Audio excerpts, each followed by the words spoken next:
Tonight, the Giants return to AT&T Park to face one of the hottest teams in the majors. The Cubs have the city of Chicago ready to party, and they own the second wild card spot. The Giants counter with Matt Cain.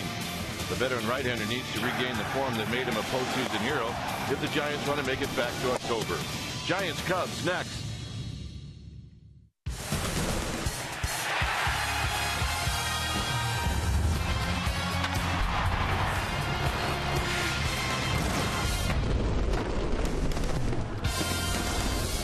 The homestand starts tonight. We're at AT&T Park as we get ready for Giants baseball. Cubs, Giants, game one of this three-game series. Hi again, everybody. I'm Dwayne Kuiper. Alongside me is Mike Krukow. Well, the Giants come back 2-5 off this past road trip, and they're looking to play better baseball. And the one thing they do in this ballpark is they play good baseball, and tonight they'll play good baseball behind Matt Cain. Well, I mean, that's the plan, and they need to start playing better baseball against the National League Central. So far this year, they're 11-14 against the National League Central. The last 13 games, they're 2-11. So tonight would be a great time to start, and it'd be a great guy to beat. Jake Arrieta, the pitcher that will oppose the Giants tonight, has really been on a roll. You beat a guy like that, that gives you great confidence for the rest of the series. Matt Cain, who really came off a nice solid outing in his last outing in St. Louis, looks to bring that same type of fastball command into tonight's game. Hometown crowd, Cain hot, look out. Marlon Byrd making his home debut in the Giants cream. Stay tuned. We'll take you to Willie Mays Plaza. A lot going on, and we'll do that right after this.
Bay Area is brought to you by Jack in the Box. For a limited time, try the new Portobello Mushroom Buttery Jack with melted garlic herb butter.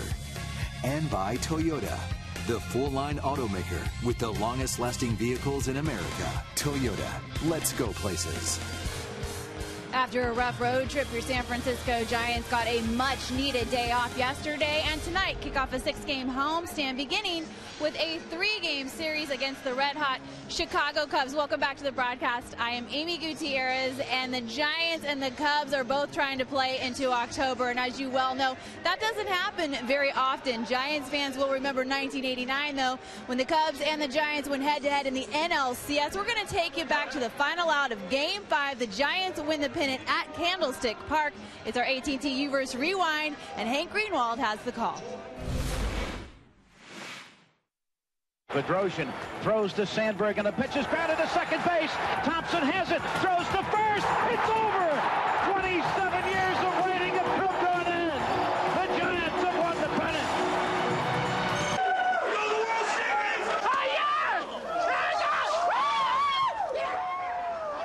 Two storied franchises with a postseason history against each other, and we all know history tends to repeat itself. All right, Game 1 against the Cubs. Matt Cain will be on the hill. Fans are getting ready for a preview of a possible postseason matchup. Lineups, first pitch, Kruk and Kite, all coming your way.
On CSN Bay Area is brought to you by Jack in the Box. For a limited time, try the new Portobello Mushroom Buttery Jack with melted garlic herb butter. And by Toyota, the full-line automaker with the longest-lasting vehicles in America. Toyota, let's go places. After a rough road trip, your San Francisco Giants got a much-needed day off yesterday, and tonight kick off a 6-game homestand beginning with a 3-game series against the red-hot Chicago Cubs. Welcome back to the broadcast. I am Amy Gutierrez, and the Giants and the Cubs are both trying to play into October, and as you well know, that doesn't happen very often. Giants fans will remember 1989, though, when the Cubs and the Giants went head-to-head in the NLCS. We're going to take you back to the final out of Game 5. The Giants win the pennant at Candlestick Park.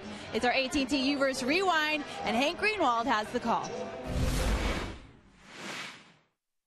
Bedrosian throws to Sandberg, and the pitch is grounded to second base. Thompson has it, throws to first. It's over. 27 years of waiting have come to an end. The Giants have won the pennant. Go to the World Series!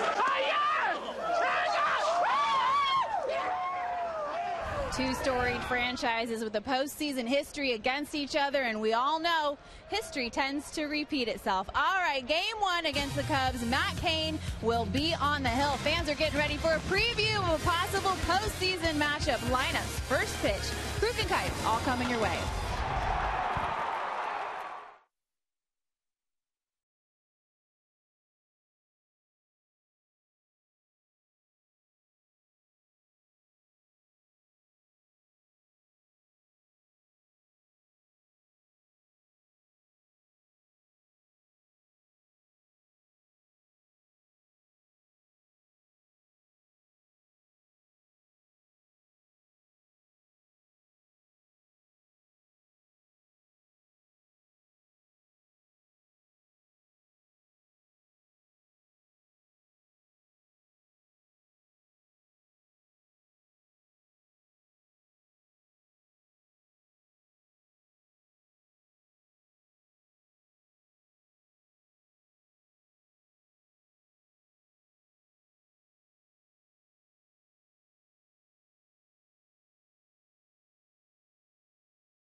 for the Giants to take the field. This is game 1 of this 3-game series. Our game time weather is presented by the Santa Cruz Beach Boardwalk. Good time to get to the beach. The admission-free boardwalk is now open daily. 64 degrees here at the yard. See the winds at 13 miles per hour. Humidity fairly high, and it is partly cloudy.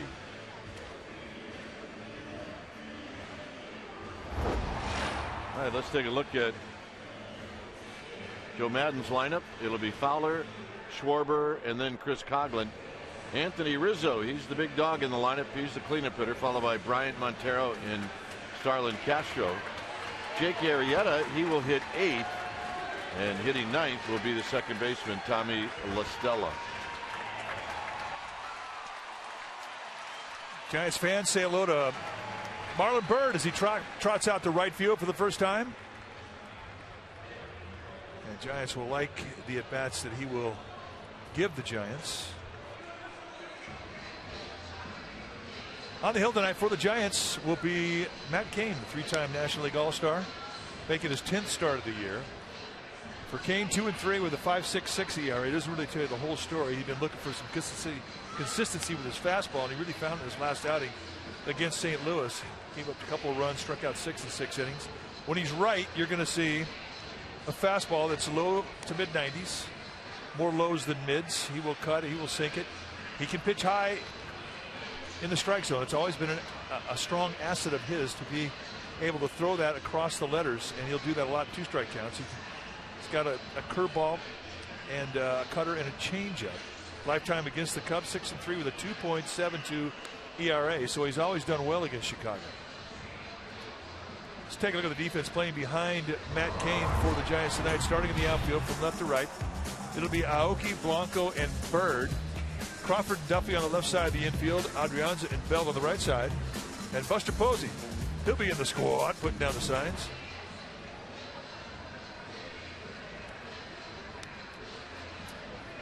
So it'll be the hot Chicago Cubs as they come in with a 5-game winning streak. Well, not just the last 5 games. Overall, they've been smoking. They beat Atlanta 4 straight, and then they beat Cleveland yesterday in a makeup game 2-1. The games against Atlanta weren't really even close. And they were at home for a while, and they took advantage of it. So here's Dexter Fowler, and the first pitch of the ball game is a strike at the knee. So we get started right on time, boys. It's good to be home.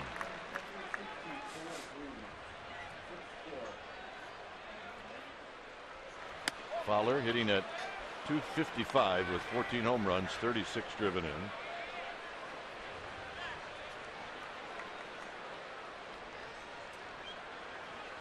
And this is hit up the middle.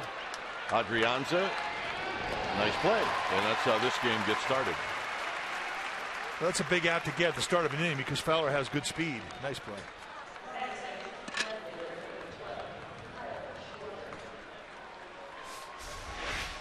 So here's Kyle Schwarber. It's our Exmo, brought to you by your local Toyota dealer, and you saw how quickly he got into his plant foot, his right foot, and a little low throw dug out nicely by Belt.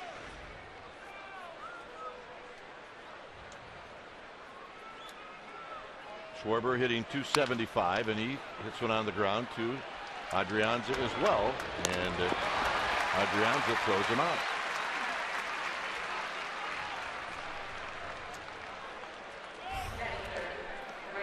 You look at the year for Cain, his 2015 season, 53% fastball, 11% curveball, changeup, slider. His last outing, 41% fastball, and really used his slider and changeup beautifully. And late in the game, the curveball showed up as well. So, and in his last outing, it was really the best command that he's had with all his pitches all year. So here's Chris Coghlan. Coghlan takes a strike, hitting .250. 15 home runs, 35 driven in.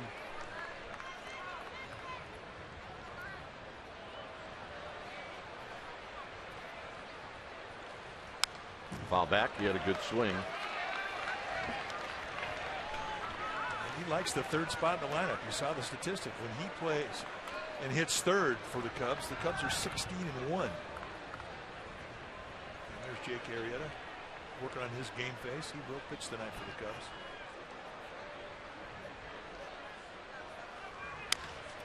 Tap to Duffy. Duffy charging. Duffy throwing. Side retired.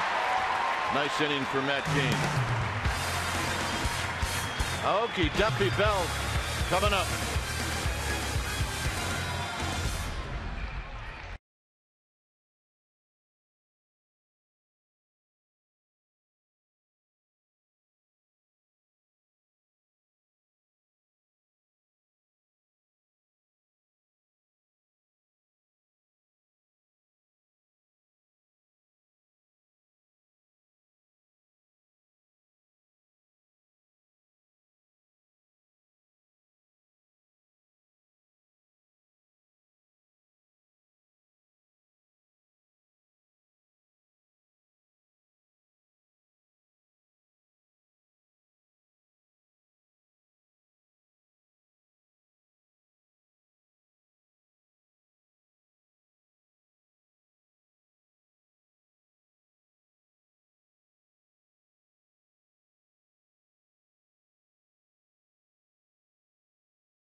Bottom of the first inning, and the lineup that'll be facing Jake Arrieta will look like this. It'll be Aoki in the leadoff spot.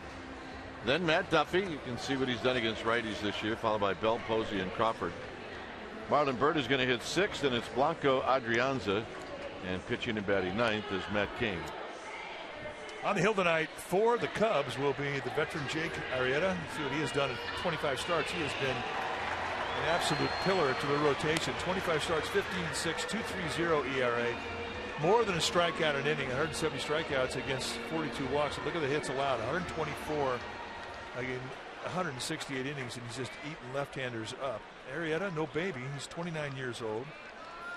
And when you take your bats against him, you're going to see a low to mid-90s fastball. He will sink. He will cut. Got a hard cutter. And a big curveball and a changeup. He's had 12 quality starts in a row. And that's the longest stretch for a Cubs starter since Greg Maddux did it in 1992. Aoki takes a pitch down low, hitting at 301, 4 home runs, 25 driven in. On the road trip, Nori Aoki went 5 for 17. 2 balls and no strikes. Arrieta in his 5th year at the big league level. He's 6'4", 225-pounder. Built like a starter. Rolled on the ground to the first baseman, Rizzo. And Aoki on the 2-0 pitch bounces out. Let's take a look at the Cubs defensively. Starting in the outfield from left to right, it'll be Schwarber, Fowler, and Coghlan. Castro, Bryant on the left side of the infield, Bostella and Rizzo on the right side, and Miguel Montero. He'll be in the squad, putting down the signs. Regular shortstop for the Cubs, Addison Russell, not with the team. His wife had a baby.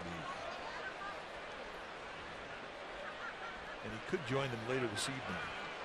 So here's Duffy hitting 308. And a strike call.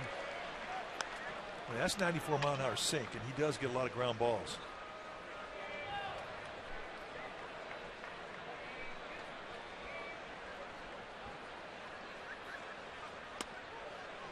And there's that hard breaking ball. Umpires tonight, Lance Barksdale behind the plate, Ryan Blackney, Gary Cederstrom, and Jim Wolf. And for Barksdale, you're going to see a low ball umpire, and he has inconsistent corners. He's not an easy guy to pitch to. 3 pitches, Duffy's gone. And that's a slider, and that is a big one, and that is a hard one. For Barksdale more of a hitter's umpire because of the inconsistency on the corners.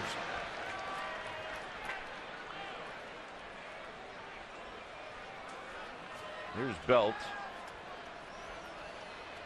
Belt at 274.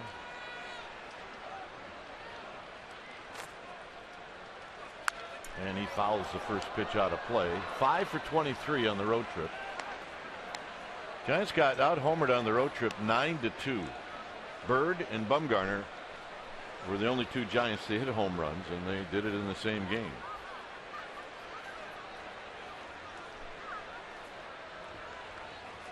And that's not saying that the Giants are a home run hitting team. Just gives you an idea how they lost 5 games. Not all of them because of the home run, but those 9 home runs hurt. Belt swings and misses 1 and 2. Curveball. It's that nice drop on the curveball because of that high 3/4 release. And he'll get a lot of strikeouts trying to bounce that thing on home plate. And 2 strike counts to left-handed hitters.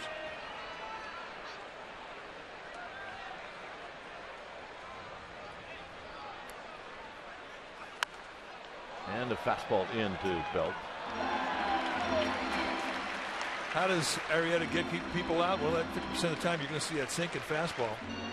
And the slider has been his go-to specialty pitch. You throw that 30% of the time, the league's hitting 198 against it. But look at the curveball changeup. Nobody's hitting those either. Great stuff. And that's that high 3/4 curveball he's trying to bounce on home plate. Throws a spike curve or a knuckle curve. Kind of a scud. But it was his intent to try and bounce it.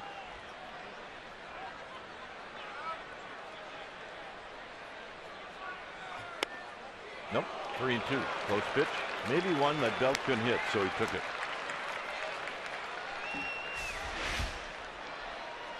Again with the curveball. And I mean, that doesn't miss by much. A lot of umpires, innings over.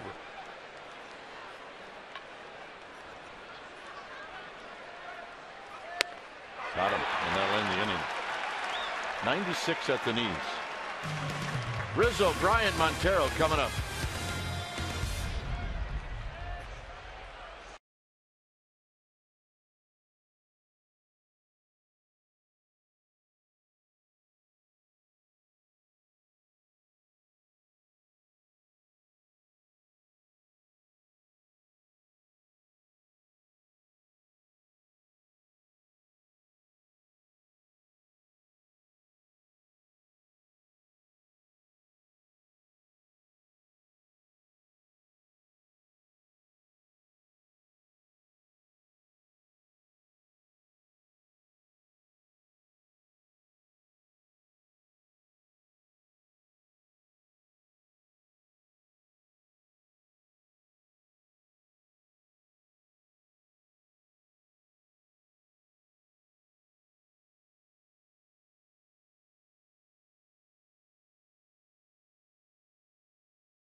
To you by the Solar Company. Not just any solar company. The Solar Company. Switch to solar and save. Well, the Reds make their only visit to AT&T Park next homestand. It'll start on September 14th. The Wednesday game, the 16th, the first 20,000 fans, they're going to receive a World Champions belt buckle, courtesy of Scottsdale Convention and Visitors Bureau. sfgiants.com/tickets. Here's Rizzo. hitting at 291. Overshift is on for Rizzo, and Kane starts him off with a strike. He's got a good feel on all his pitches right now. And that's his first pitch changeup.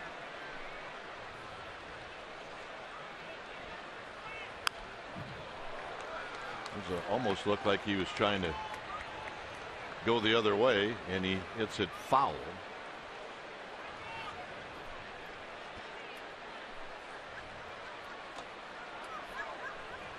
Chris Bryant, then Montero, as this does go the other way, right at Duffy. And Duffy, a shortstop coming up through the system, throws them out. 4 hitters, 4 ground balls. This was Bryant, who had a walk-off yesterday. He went to right center field. That would not be a walk-off here. But they didn't play the game here. Yeah, pretty impressive at bat, though. I mean, staying inside it, just flipping it over the wall in right field. That's the kind of strength he has.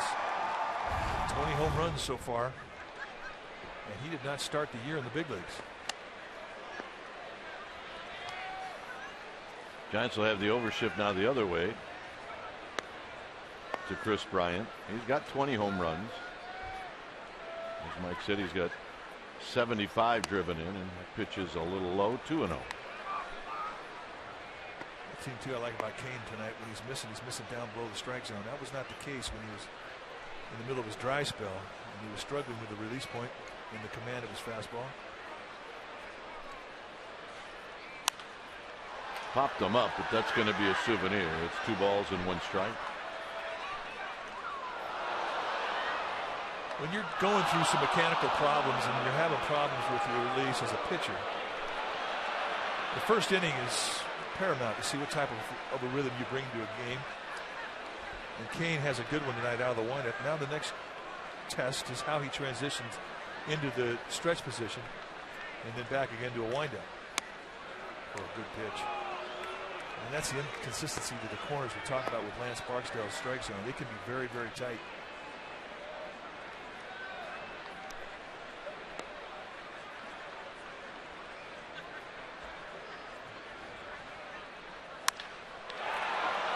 Hit out into center field, and right there is Blanco. 2 outs. All right, let's check in with Amy G. Amy. All right, gentlemen, we have an injury alert for fans at home. Jeremy Affeldt, before the game, was placed on the Giants disabled list with a sublux left patella. Mike Broadway has been recalled from AAA Sacramento. Yesterday, during his off day, Jeremy flew home to see his children in Spokane, Washington, and hurt his knee while playing with them. He lost his footing, and he felt his left knee pop. The good news is that surgery has been ruled out. It's going to take 6 or 7 days before he tries any activity. He is very confident he'll be able to pitch again this season, but with 2 knee braces. Gentlemen. Well, the Giants need him to come back, so I hope he comes back quickly. Well, you're right, especially this time of year. Yes, he does create a pretty good atmosphere in that clubhouse, so they need him around. A quick 0-2 to Miguel Montero, who Matt Cain's faced a lot over the years, and that pitch is high due to Montero doing a lot of catching in Arizona. 56th time he's faced him. And that's not counting walks or hit batsmen or sack flies. So they know each other quite well. Right there to end the inning. 6 up, 6 down for Cain, and for the Giants, Buster Posey is going to lead things off. He was not looking fastball.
to you by Stanford Healthcare.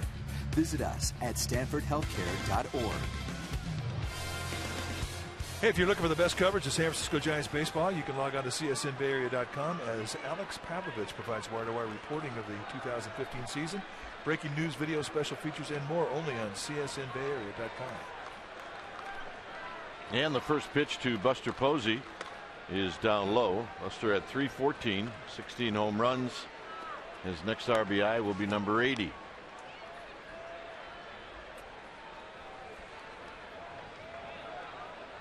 He's 0 for 6 in his career against Arrieta. There's a strike. Buster on the road trip went 3 for 26. A lot of fly balls, a lot of at-bats where he just got underneath the ball on his contact point. He did. He hit a lot of balls to the warning track. Started out in the first game of that series in St. Louis, the final out of the game, and we thought he had a home run. I think he did too.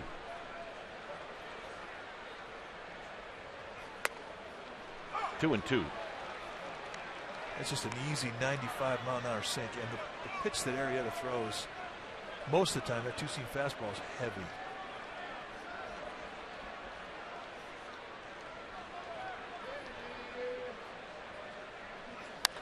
Out of play.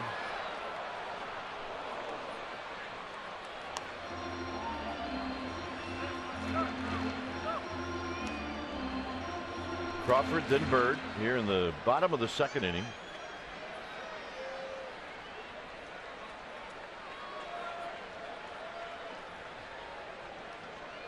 Big curveball, and Posey does not go around. It's 3-2. Giants catch a break there. That was starting to be one of the world-class emergency swings I've ever seen him take. Yeah, did he go? Oh, yeah, he went.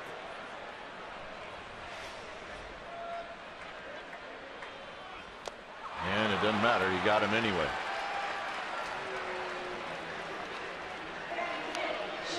And here's Crawford. So he goes out of the strike zone with a good hard slider. You see the spin, the little eye on the ball. And he throws it down off the plate away. And Posey cannot hang on. So here's Crawford. Crawford at 267, 19 home runs, 75 runs batted in. And he shoots one out of play. You look at the lifetime totals for Arrieta, and most of it was when he was with the Orioles. He came up with the Orioles organization. Lifetime at the start of the season, he was 34 and 32 with a 4.48 ERA. And Rizzo's got it.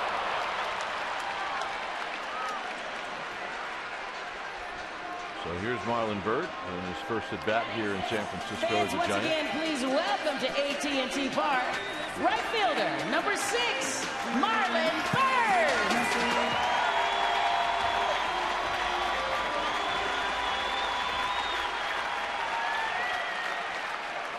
A nice welcome to San Francisco applause.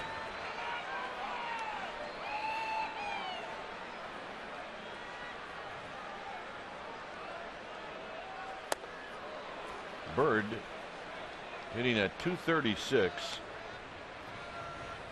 On the trip, he went 3 for 14. He had those 3 hits in the first game.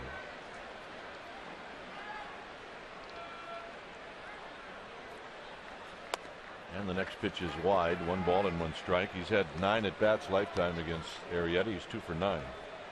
That is a hard breaking ball. So a lifetime 4.5 ERA for a guy who comes into this season 15 and 6 with a 2.30 ERA. What's the big change? Well, the sinker, more consistency in the strike zone, and just a nice command of explosive breaking stuff. And that has really set him apart from the rest of the herd. He's their stopper. And that'll end the inning as Byrd strikes out looking. Kane will come out and face Starlin Castro.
Will include an addition to the pregame Lego Day build experience, a limited edition Giants player Lego mini build, and a ticket to the game when the Giants take on the Padres.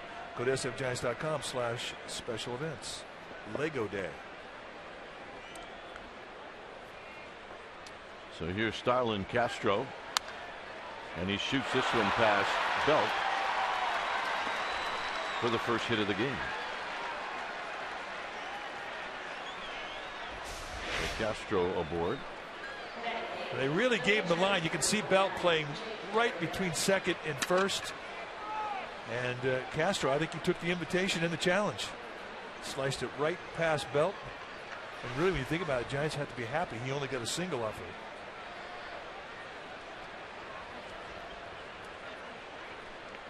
it. Kane's probably thinking, look, there's been a guy standing there for 100 years. Guarantee off the crack of the bat, he thought that was an out.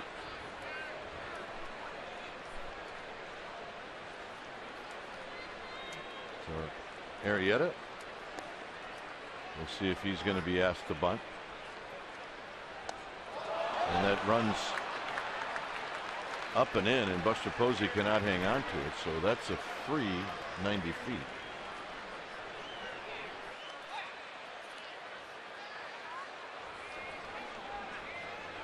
Could be a pass ball on Posey. That ball just took off on him.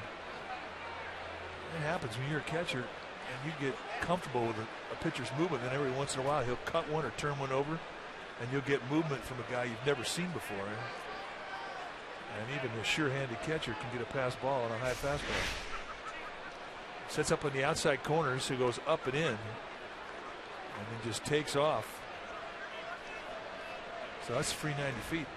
Yeah, that's one of those where Buster, I'm sure, was shocked that it didn't end up in the pocket of his glove. Still a bunt situation here for Arrieta.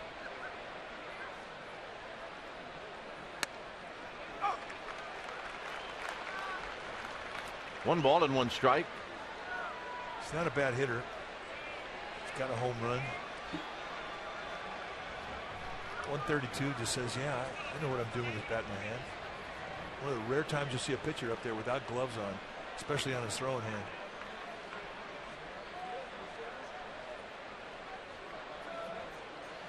And he bunts it foul, so it's 1-2.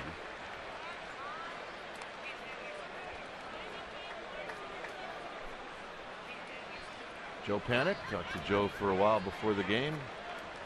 Good spirits. Starting to do some baseball activity. Did not talk to Hunter Pence before the game. Not doing baseball activities. In the shutdown mode.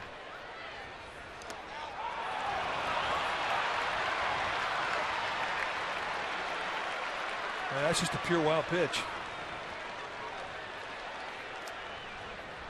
So 2 free gifts of 90 feet. Little slider. Posey kind of got twisted around with the glove as to how he was going to try and catch it. In the end, he tried to shortstop the ball, but it came up too high. Not much you could do. No time to get a body in front of it.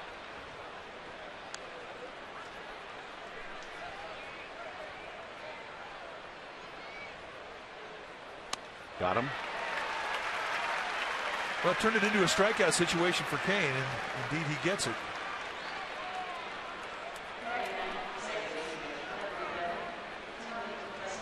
So here's La Stella.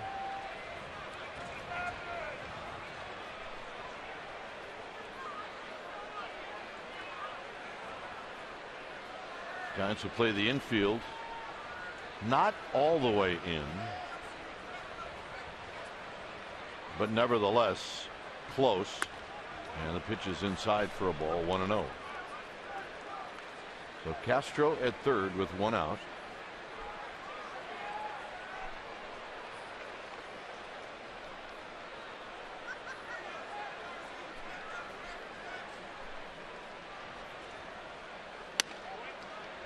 And Kane trying to hit that inside corner, misses. It's now 2-0. He's pitching for the strikeout. That's one he wants. So a bit frustrated he didn't get either one of those corner fastballs.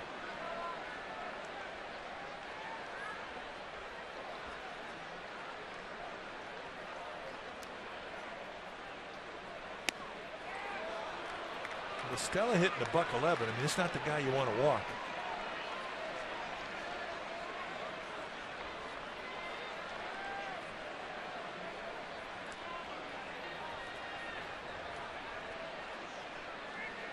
See what Matt Cain does here, 3-0. And he walked him on 4 pitches. Well, the first 2 were close. The second 2 were not.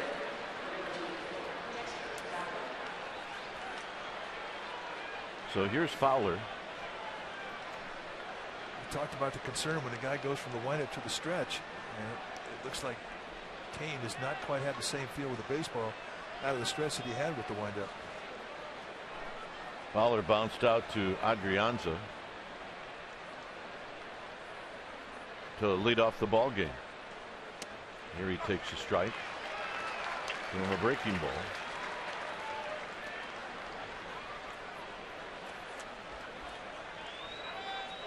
And if you're thinking ground ball double play, Fowler's hit into 3 all year. And 460 at bats. 0-2. I mean, you almost have a better shot at striking him out than getting a double play. That's what he's pitching for. A guy like that with his type of speed, you know, normally in this situation you'd go ground ball early, strike out late, but with Fowler, just go strikeout.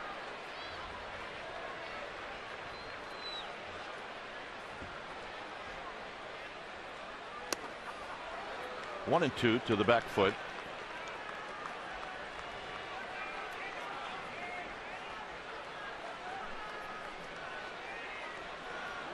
Castro at third. La Stella at first. We're in the 3rd inning. Off Fowler's foot. And it remains 1 and 2. Hit the ball pretty good off his foot.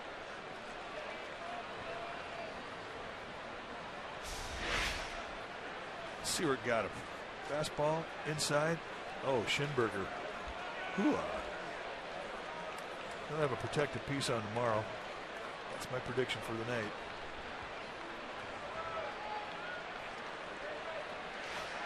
That's going to need an ice bag. 1 and 2. 2 balls, 2 strikes.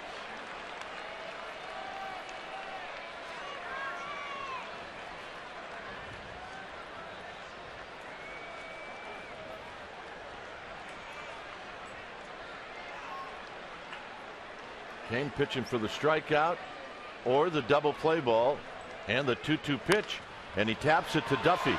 Duffy's going to come home, and they got him. What a nice play by Matt Duffy, and what a nice tag by Buster Posey. Indeed, that's going to be our forward right choice. I don't know if Duffy would even have had a chance to get Fowler at first base. The momentum of the play comes right to home.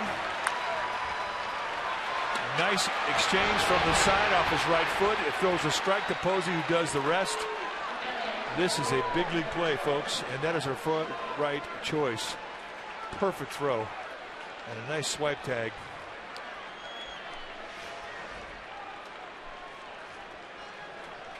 Well, you have to get rid of it quickly, and you have to make a good throw, and Duffy did both. So here's Schwarber.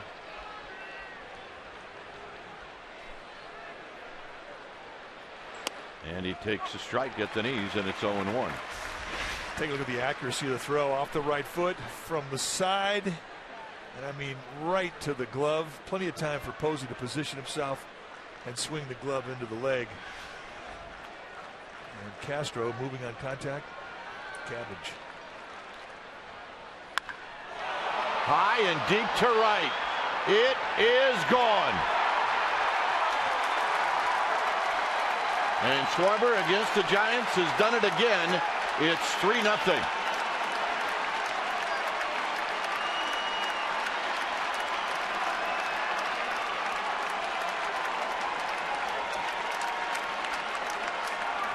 And that's his 12th of the year.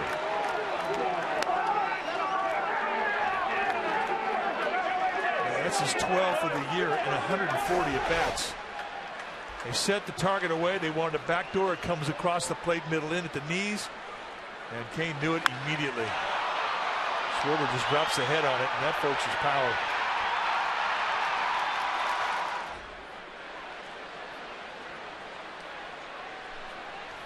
So here's Coghlan. Boy, a 2-out bomb when you just started to see light at the end of the tunnel, and Kane thinking he could get out of the inning. Boom. It hurts. I think maybe you get out of the inning with maybe just one run.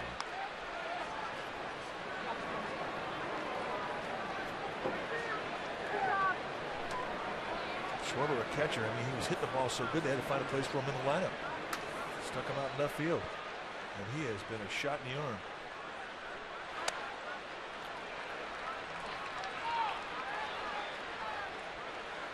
Part of the problem here in the third inning was the 4-pitch walk to La Stella.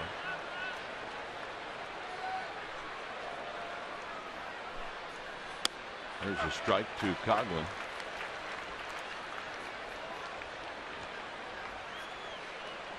That neck's built for power. It's fun watching him take batting practice today, and he was hitting out all over the place. And the walk to Coghlan. So that's the second walk of the inning.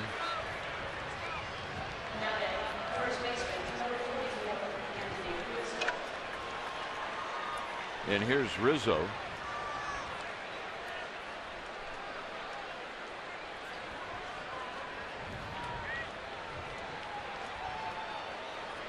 Rizzo bounced out to Duffy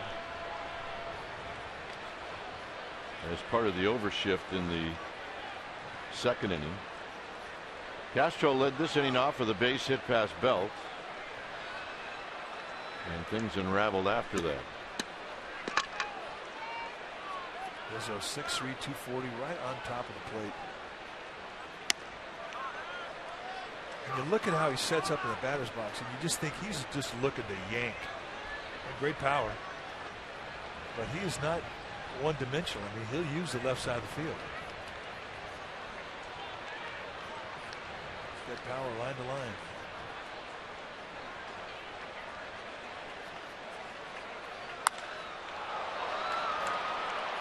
Skies this one out to Nori Aoki, and that's going to end the inning. So damage done. Giants now trail 3-0. Blanco's going to lead things off.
In only his second career game against his former team, recorded a pinch hit walk-off single against Rodney Myers in the 10th for a Giants 3-2 win.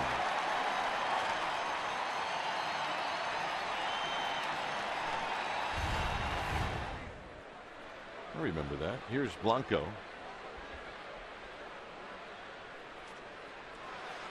Blanco takes high, hitting at 292. Sean probably watching that in the Giants clubhouse with a big smile on his face. Outside 2-0. Well, he was a good Cub and a great player. Really a great ad when he came and joined the Giants. I thought he was totally misplayed as far as the position on the field. Well, where do you think I thought he he should have been a closer. Right. He probably could throw 95 right now. He and Vida Blue, the two best arms I've ever seen. 2-1 pitch to Blanco. There's a strike, 2-2.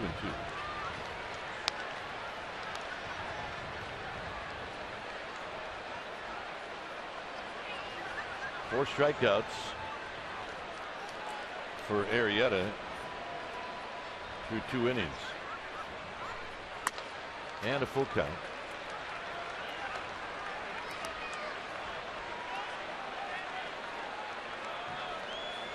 Thirteen starts on the road, 9-1 record with a 2.07 ERA. He's even been better the last 7 road starts. And that's saying something in the hot month of August. And Blanco pops this one up.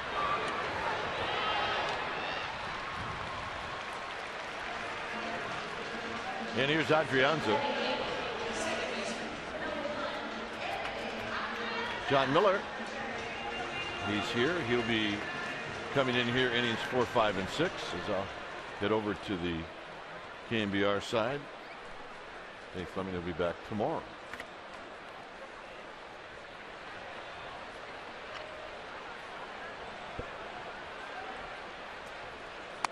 Adrianza takes high, 1 ball and no strikes.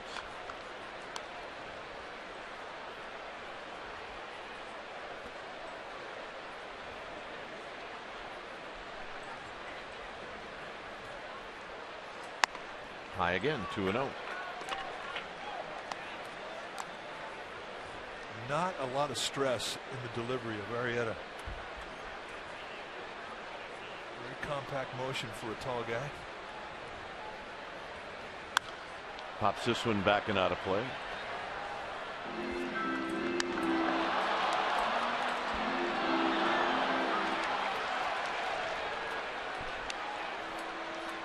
Nice play.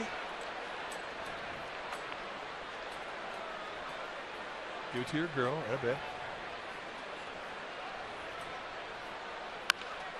Hit on the ground on 1 hop to Castro.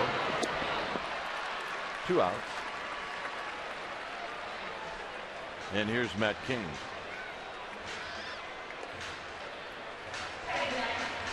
King's 0 for 15 on the season. It's a bit odd for Matt King. Yeah, he's a better hitter than that. That is a bit odd.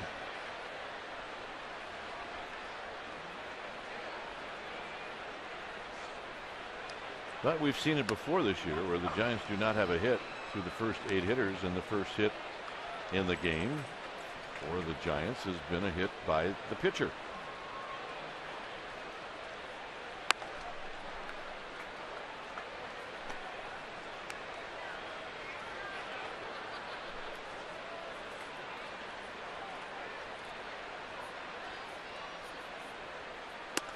Two balls and 1 strike. Yeah, he had just a quick delivery, and he shoot, fire, rock. Get it, go. With the amount of sinkers and ground balls he throws, I mean, his defense has to level. And a line drive hit right to Fowler, and that's going to end the inning. So 9 up, 9 down. John Miller will be in. I'll see you back here in the 7th. It's 3-0 Chicago.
Tonight's ball game will feature a couple of right-handers. Kyle Hendricks for the Cubs taking on Jake Peavy.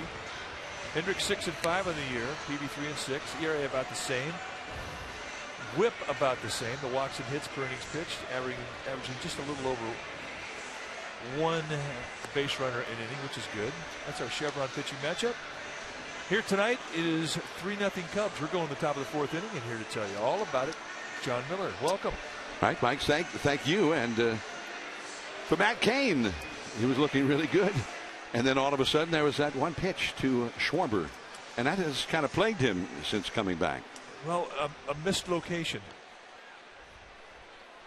And, you know, the Cubs are red hot right now. They're not missing location mistakes. And for Cain, you know, you talk about the transition from windup to stretch to windup. He lost a little bit of a release point with that when he got into the stretch. So here's Bryant, and the count is 0-1.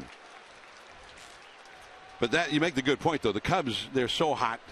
Their entire lineup is at the peak of their confidence at this point.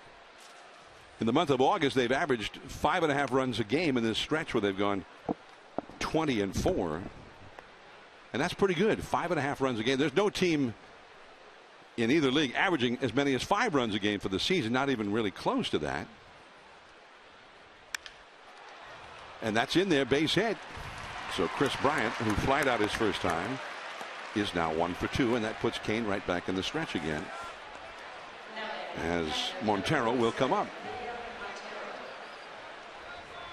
Well, the Giants knew that they had to play good baseball because of how hot the Cubs were coming into this series, and the Cubs had their ace, Jake Arrieta, on the hill. So it'd be interesting to see how the Giants adjust the second time through. They didn't do much the first time through, but they've done that a lot. So, second time through, can't wait for that. The Arrieta, in his last 12 starts, he has a 1.26 earned run average. He's put the whole league into a slump here the last couple of months. Well, the fact that he hasn't been in his stretch yet is going to work against him, John. I'm just telling you. Back to the bag at first is Chris Bryant, and he's another guy who's never been more confident than he is right now. The Cubs, the other thing, the Cubs, they began the day 3 games back of the Pirates for that first wild card spot. The Pirates lost their game as Montero deep into right, way back there. It's gone. On the first pitch, Cain back in the stretch, and Montero plants one over the Willie Mays wall. 5-0 Cubs. 5 runs in these last 2 innings on 2 home runs. And Dave Righetti will go to the mound as Montero crosses the plate with his 14th home run. Now this meeting on the mound brought to you by Ring Central, business communications made simple. Well, I mean, it's almost predictable when you are fighting mechanical problems that when you start to feel good out of the windup, you know, you're not necessarily going to feel good out of the stretch. They're 2 different motions, and when you're struggling to find one release point, it can be a bit problematic, and it has been tonight for Cain.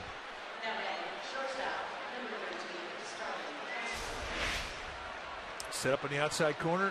This is just a gift right out at the middle of the plate at the belt. And these 2 guys know each other a lot. 57th lifetime that Montero has faced him. And there's a called strike to Castro. And Montero, that's the 3rd time he's hit a home run off of that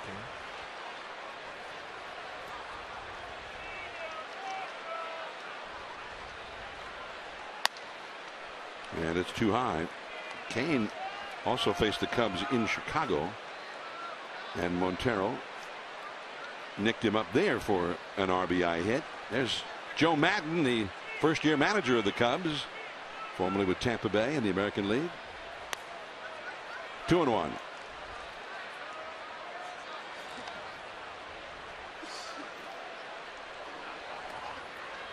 Well, we talked about the Cubs and how well they've been scoring. In the last 20 games, they've scored at least 5 runs, 16 of those 20. It's going to be tough to beat a team when they're putting 5 runs or more on the board every day. And they have 5 on the board already tonight.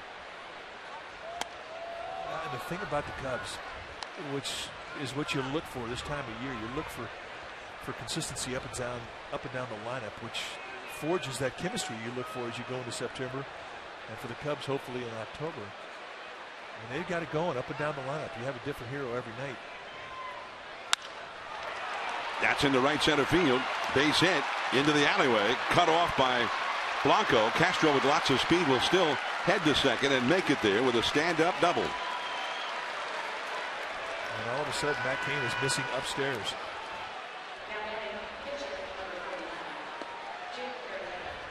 Three straight hits to start the inning. A single, a homer, now a double. And with that last swing of the bat, Yusmeiro Petit getting the red alert heading down the Giants bullpen.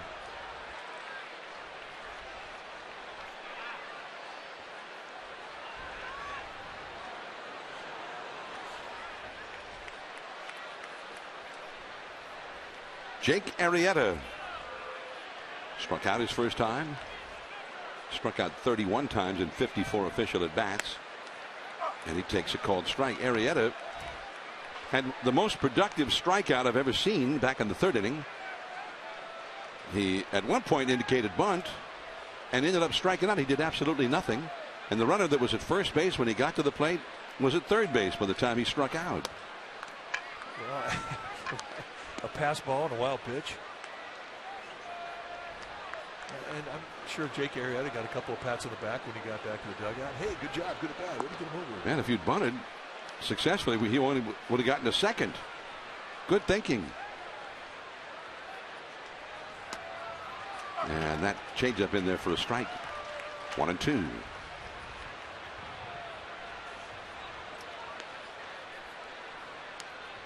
The Cardinals are playing in Arizona and leading 5-0 over the D-backs in the top of the fourth inning. On the out-of-town scoreboard. High and foul and back out of play. 1-2 to Arrieta.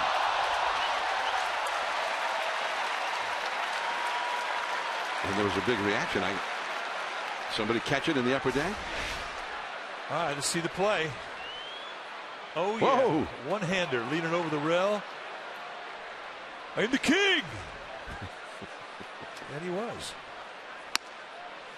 And that is called strike three. Arrieta, the first out of the inning.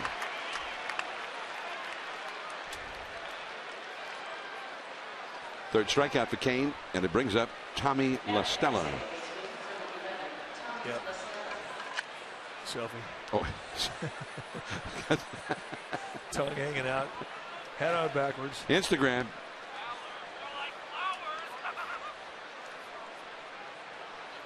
Runner at second, one out. And that's in there for a called strike. La Stella ended up walking back in the third inning. Came up with a runner at third, one out. And eventually would score on Schwarber's 3-run homer. That's out of play. Cubs they've hit 2 home runs in this game. One a 3-run and one a 2-run. Yeah, they were not cheapies either.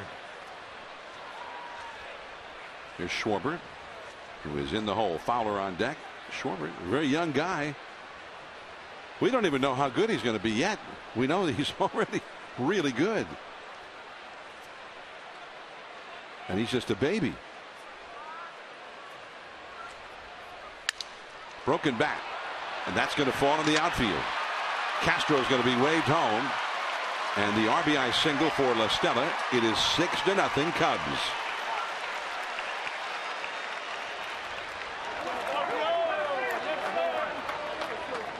So now he breaks a bat, and it's still a hit and an RBI.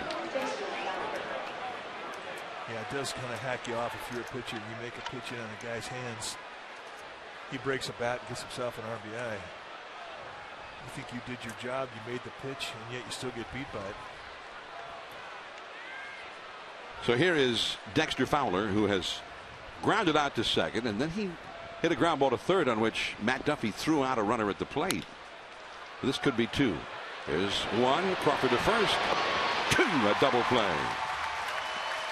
But before that, the Cubs with 3 more runs across, and they lead 6-0 as the Giants go to the top of the order.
first start. That night, at 9 strong, 2 hits allowed, 1 earned run, 1 walk, 8 strikeouts in 105 pitches. The Giants would win that ball game 2-1. But this was the final out. And the reaction from Kane, and look at the reaction from his catcher, Mike Matheny. A night he'll never forget. That's our Togo's big play, the Togo's way. So that hit was his first as a big leaguer. Yeah, after Jerome Williams. But he may not be sort of reliving those moments that fondly at the moment. Things are not going well for him here 10 years later, as ball 1 thrown to Aoki. The Cubs and Kane had 2 perfect innings, and then in the 3rd inning the Cubs put 3 on the board and 3 more in the 4th. Aoki grounded out to first his first time. 2-0. Had an interesting conversation today with Nori Aoki, who established himself a very good player in Japan before he came over here to the States. And I asked him, what's the difference between the pitching in Japan and the pitching here in the States? And very quickly he said fastballs. He said 92 mile an hour is a good fastball in Japan. He says here it's an average fastball. We're seeing 95 to 100 every night. So I said, who's the toughest pitcher you ever faced? And that's when he fought for a while. And his answer, Corey Kluber with the Cleveland Indians. Wow. So that's the best stuff I've ever seen. Kluber, who won the American League Cy Young Award last year when Aoki spent a year in the American League with the Kansas City Royals. 2-2. Sharp curveball in the dirt. Yeah, in that Cy Young Award last year for Kluber, he had 269 strikeouts in 235 and 2/3 innings. So, and that's testimony to the type of stuff that he has. That's Nolan Ryan kind of numbers. Yeah, but I thought it was pretty interesting that he would think a right-hander would be the guy that had the best stuff he's ever seen. 3-2. And that is all for Aoki. 1 away. Let's go down to Amy G. All right, gentlemen. Well, Joe Panik is steadily improving. He was actually on the field earlier today. He was throwing some long toss from about 100 feet. He also swung off a tee. He took some very slow rolling ground balls. And I spoke to him after his workout, and he said right now it's baby steps, but they're all steps in the right direction. Then Bruce Bochy went on to let the media know in the managers meeting today that it's likely Joe might take some BP on Sunday. Best case scenario, they could have Joe Panik back in Colorado or Arizona. Gentlemen. Thanks, Amy G.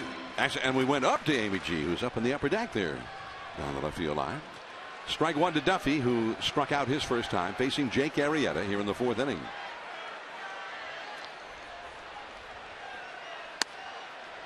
And it's 0-2.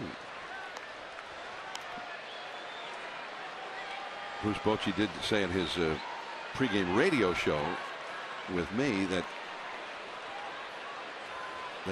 if everything did go well, best case scenario, just as Amy G said, when the Giants got sometime when they were in Colorado, the second stop in this upcoming road trip. But the most likely scenario is not until they get to Arizona. And they'll be in Arizona a week from Monday, 2 weeks from yesterday. 2-2. Do you think hitters are seeing that pitch, that the one that breaks like that at 90 miles an hour? I mean, catching the spin on it, or the way they're hitting the ball off of Marietta, no, I don't think they're seeing a whole lot of anything he's throwing at him. 2-2. That is in there, base hit. Came back with another one, very similar to the previous one, and it's almost as if he were expecting it, and he dunks it in for the Giants' first hit. That's a 2-strike approach, and that's that cutter. Just really extends off the plate away and goes with the location to right field. And he's just such a trademark of what this guy does at the plate. He uses right field as good as anybody on this team. And for the first time tonight, Arrieta is going to get in the stretch. Brandon Belt struck out looking his first time. 6-0. The Cubs are leading. We're in the 4th inning. 1 out. And the big curve, 0-1.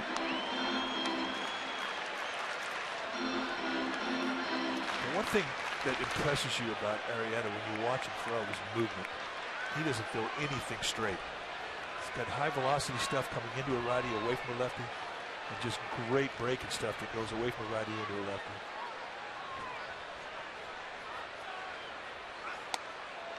In there, strike two call with a fastball. And they got Arrieta from Baltimore. The Cubs were trying to stockpile arms like his, and he'd been a big disappointment in Baltimore. He's shaved 2 points off his lifetime ERA this year, coming into the start an ERA of 2.30. Well, folks, you're coming into this part of the year and you've got an ERA of 2.30. You are doing it. Last year, to left-handers using his fastball 42% of the time. This year he's increased that. And the batting average against lefties way down this year, 20 points lower. And the whiff rate, they're swinging and missing more this year.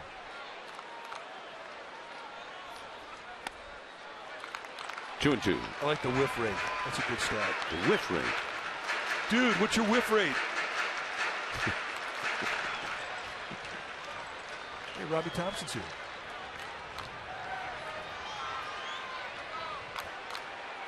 2-2 the count to Brandon Belt. Duffy at first. Rizzo on the bag with him.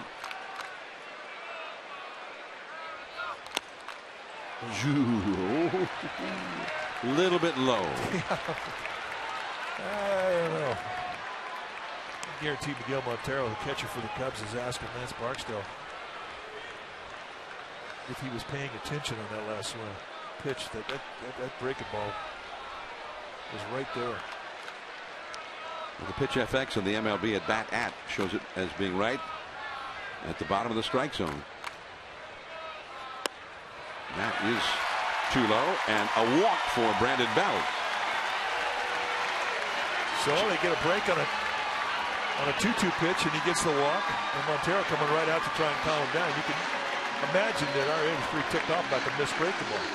But this is an opportunity here for the Giants. Down 6-0, they need to take advantage of it. This is the one that was called a ball on the 2-2 pitch. And the strike zone is defined as being right at the front edge of home plate. It's where the ball is when it reaches the front edge of home plate. Yeah, that one's caught. Buster Posey, 2 men off. Buster in a slump right now. There's ball one.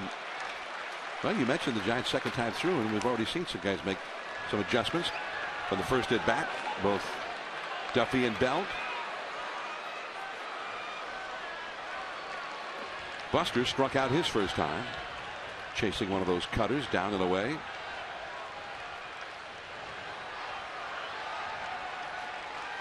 Look at it. 2-0. It's one of the really bad mislocations we've seen from Arrieta tonight. They set that target on the outside corner. Went right into the chin of Posey.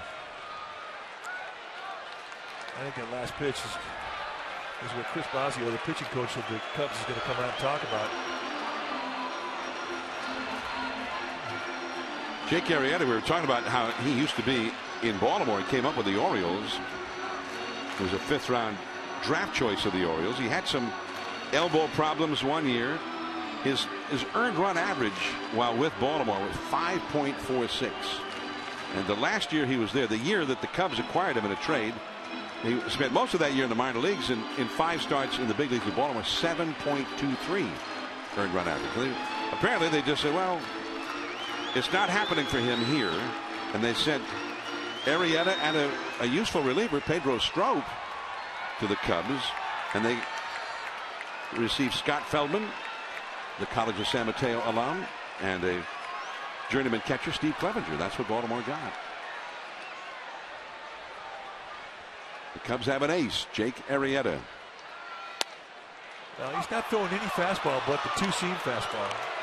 And I don't know if he had the cutter when he was in Baltimore, but those 2 pitches by themselves are 2 good weapons. And then you drop the straight down bite and curveball from the high 3/4 release, and those are 3 weapons. And then he's got a change up on top of that.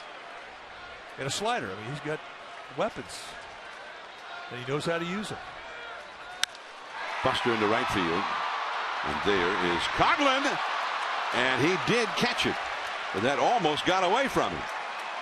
He almost overran it.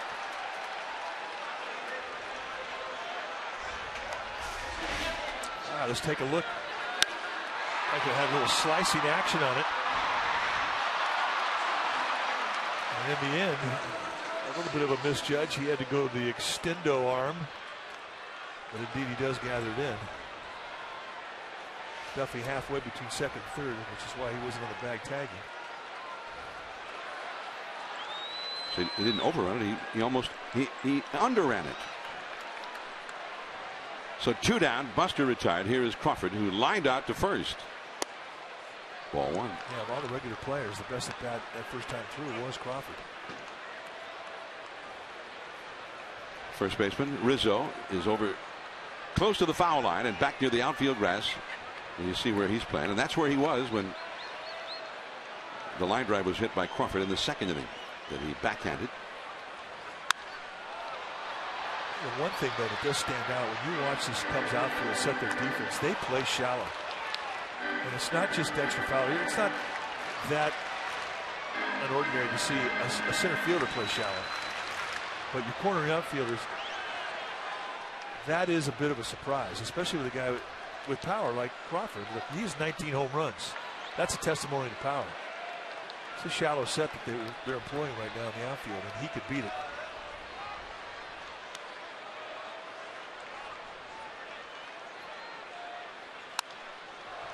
And a pop foul out of play. The ball went to the inside with the catcher sitting on the outside with the target. 1-2 the count. Crawford 19 homers and 29 doubles and 4 triples. Game of it. Batting practice today, the ball was jumping out of here. Lots of carry.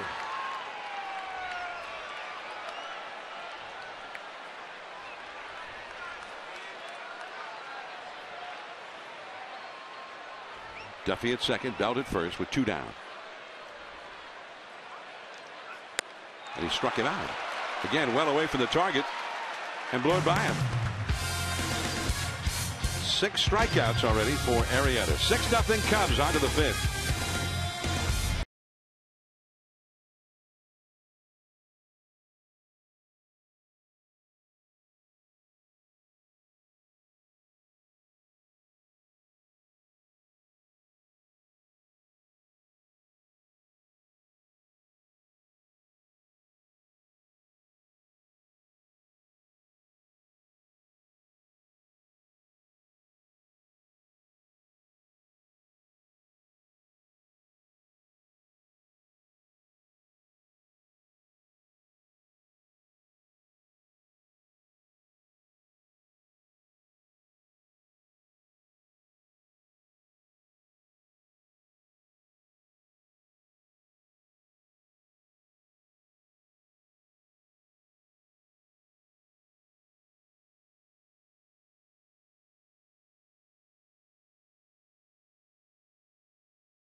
Register now at sfgiants.com/tickets for a special opportunity to purchase tickets for possible postseason play here at AT&T Park.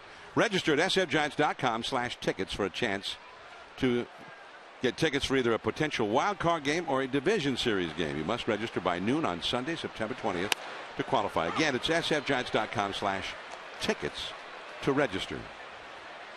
Strike 1 to Kelly Schwarber. The first pitch he saw tonight, He hit a home run over the 20-foot high wall out there in right center field. A 3-run shot. First 3 runs of the game. Ooh, looked pretty good. Change up on the outside. I think that was better than the first pitch.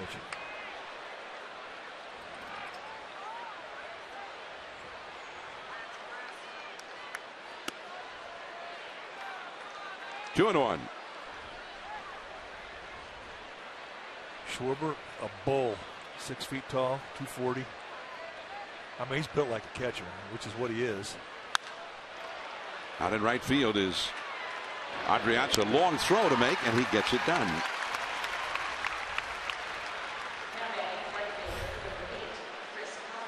Now, the last 15 games, his average is down to 154, but he's still producing with the power numbers. 6 home runs, 14 RBIs. I mean, he came aboard the first 27 games, and he was so good. The Cubs said, well, we have to get this guy a place to play. And they put him out in left field. And that was going to be one of the concerns that the Cubs had, him playing left field in this ballpark.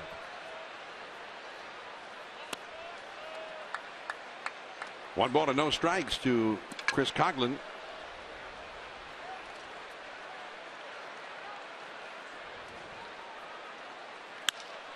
And that's a base hit to left center field. Coghlan, who had grounded out and walked earlier. Big turn at first.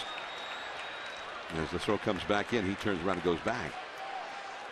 Hit number 7 for the Cubs against Matt Cain. A 3-run third and then a 3-run fourth. 2 home runs accounting for 5 of those 6 runs. That's a great tip for young players. And you watch the way he surrounds the bag at first and really comes off that bag and really challenges the outfield to make a clean play. And he puts himself in position to take the extra 90 feet. And that's just an aggressive turn. Good hustle.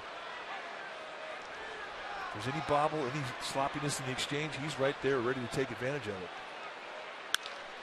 Center field, Blanco, no, it's going to fall. Base hit. Rizzo gets his first hit of the game. He had grounded out and flied out prior. And immediately, Yusmeiro Petit runs down to the Giants bullpen once again. It won't take him long to get heated up.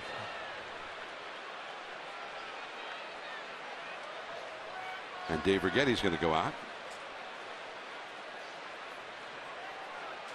2 first basemen chatting each other up over at first base. Belt and Rizzo. Buster Posey out there with Cain, and now Righetti arrives.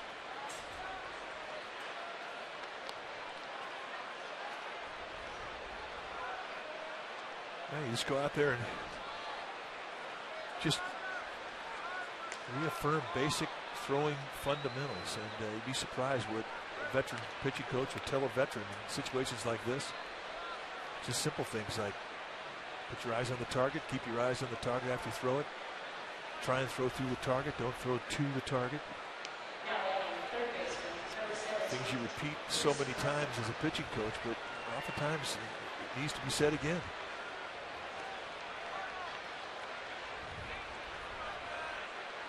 Giants have not had many games like this in this ballpark, that's for sure. They're not used to getting roughed up like this at home. And if there was any concern about the Cubs, who had such a high comfort level, they've been in Chicago, playing games in Chicago for 2.5 weeks, including yesterday a makeup game with Cleveland. They went 14-3, playing 17 straight games in Chicago. The only 3 road games they played that time were on the other side of town against the White Sox. So they had a very high comfort level there. There was an idea that, hey, they go to San Francisco, the weather changes, tougher place to hit home runs. It may take them out of their comfort level. But if you're a Cubs fan, it looks just the same as what they've been watching in Chicago for a while.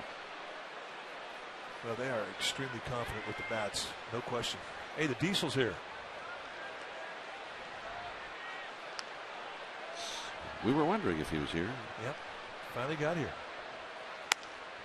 Now 2-1 to Chris Bryant, the very talented Cubs rookie. He's up with Coghlan at second, Rizzo at first. We'll see how the Giants are playing him. A lot of power to right field. He really stays inside the ball beautifully, especially for a tall hitter. He started the 4th inning rally with a single. He's 1 for 2. This could be 2. Crawford, Adrianza, Belt, and the inning is over. Giants will have Marlon Byrd coming up. We go to the last half of the 5th.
With the Giants. I know what I need to do. I know I don't need to come over here and be Superman. I just need to play my game and help this team win games. Dun, dun, dun, dun, dun. Dun, dun. Superman wouldn't be bad for a while. Yeah, we could take Superman for a few days. But he doesn't have to. No. But if he's Superman for a little while. Like the next 45 days or so. That would be good. 0-1 the count to him. Bird struck out looking his first time. 20 home runs for the year, including a homer the first time he ever came to the bat as a Giant. A ball and a strike. 6-0. The Cubs lead the Giants. The Cubs about hit the Giants 8-1. Cardinals lead Arizona 6-1. In the top of the 5th inning in the desert. Cardinals come here for a 3-game set starting Friday night. Arrieta, and it's foul. That's a hard breaking ball. Wow. Now this was his first at bat as a Giant in a 2-strike count in Pittsburgh against Jeff Locke, a guy he'd had good success with lifetime. Wanted to be in a 3-hit night for him. But that's a nice way to introduce yourself to a new club. Strike 3 call. Backdoor 94-mile-an-hour paint at the knees.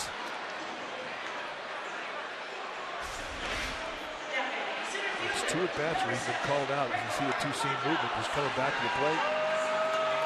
Montero hardly had to move the glove. Tuck it right back into the strike zone.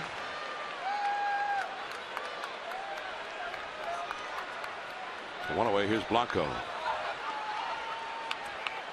I mean, you get something hard on the outside that breaks away, then you get something hard the next pitch that kind of breaks in.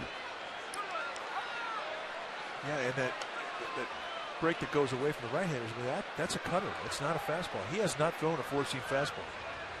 It's been mid-90s sink with 2-seam fastballs and big-time movement. Dropped by La Stella, but plenty of time to pick it up and throw him out anyway.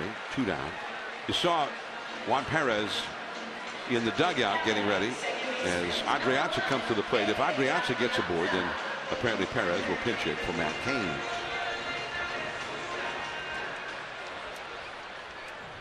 Oh yeah.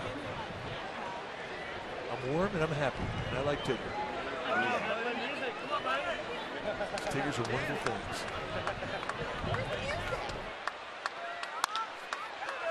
Rizzo with Arrieta covering. And that's a 7-pitch inning for Jake Arrieta. On to the 6th inning. And Matt Cain apparently is finished.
Michi's East Coast Pizzeria. Oh yeah, the Gamer Babes were here putting their paint on. These two guys had it going. Hey, a Jets fan at the yard. Lots of good attitude. It's my dad. My boss sees this, then I don't have to go to work. Okay. And that was the play of the night. Club level, barehander. And that was his 15 minutes right there. So here's Yusmeiro Petit, who comes on as part of a double switch. When it's time for a change, think Speedy Oil Change and Auto Service, your oil change, tune-up, and repair experts. Yusmeiro Petit, 36th time he's coming this year. 1-1 with a 3.78 ERA. And he really does an outstanding job doing just what he's doing. Kelby Tomlinson in at second base as part of the double switch. Adrianza is out, and Tomlinson will be in the 9th spot in the order and be due up first in the last half of this inning. Petit slotted in the number 8 position. And it's 2-1 to Montero, who has struck out looking and hit a 2-run homer to right. Petit, the long man of the Giants club, he was really built for one time through the lineup, but he can even spot start.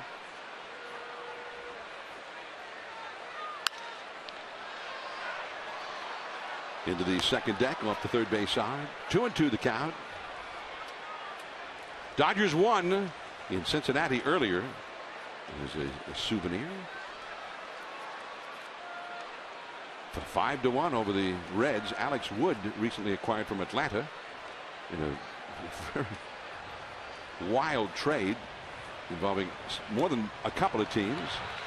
He got the win as Montero is down on strikes. 1 away.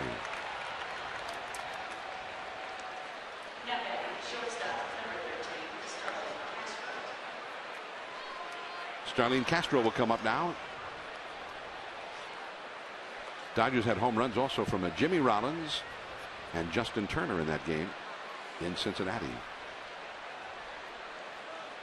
It's interesting, the 3 teams with the best records in the National League are all in the same division. The Cardinals, the Pirates, and the Cubs. Cubs are in 3rd place in their own division, even though they have the 3rd best record in the whole league. The Pirates lost today, though, in Miami. So the Cubs, with a win, would pull to within 2 games of second place Pittsburgh. And of course, if they all end up in the same spot, the second place team in that division will host the 1-game winner-take-all wild card playoff game against the other one. So they would like to, I'm sure they'd still like to finish ahead of both the Pirates and the Cardinals, but especially they'd like to finish ahead of the Pirates, as Andrew McCutcheon fan is here tonight. Looked like he turned his back on some garlic fries. That's hard to do. I have never been able to do that. I was kind of stunned. 2-1 the count to Castro, who's had a single and a double. Or you could have a cha-cha bowl. Wow. That's the extra large cha-cha bowl. We never got one of those, did we? That'll feed a family of 4. Seriously. I don't think that was the cha-cha bowl. I think that was the nachos. Cha-cha más grande.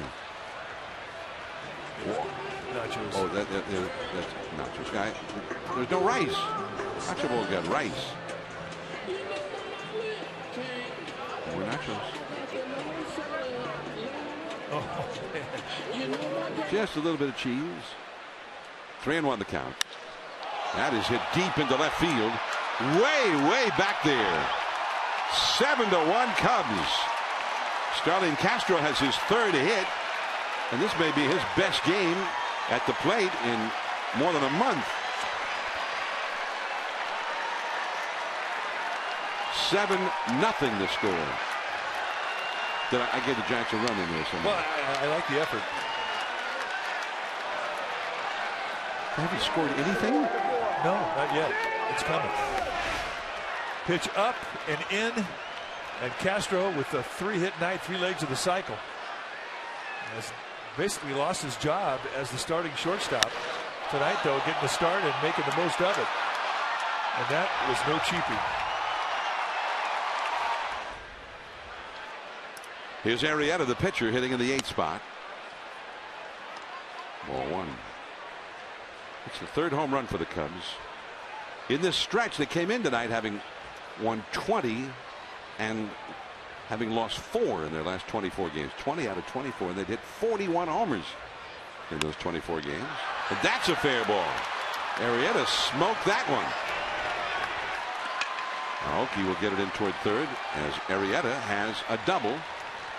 Arrieta for the season is hit for the cycle now. That double, his first to go with a triple and a homer, and he's had some singles as well. He does not need a stinking jacket. Waved it off. Very macho. It's always nice when you play in the Midwest or the South and you're dealing with the heat of July and August. You come to San Francisco. It's like coming into fall. You're loving it. Not a night where you're going to lose 6 or 7 pounds on the mound as a pitcher. So it's refreshing. It's refreshing. You get off the plane, you get a breath of Northern California. It is invigorating. Tommy La Stella, the hitter. 1 out, runner at second. 7-0 Cubs. And that's a foul out of play. 0-2. La Stella has not been retired. He had a walk that fueled that 3-run 3rd inning rally, and he singled home the 6th run of the game for the Cubs back in the 4th inning.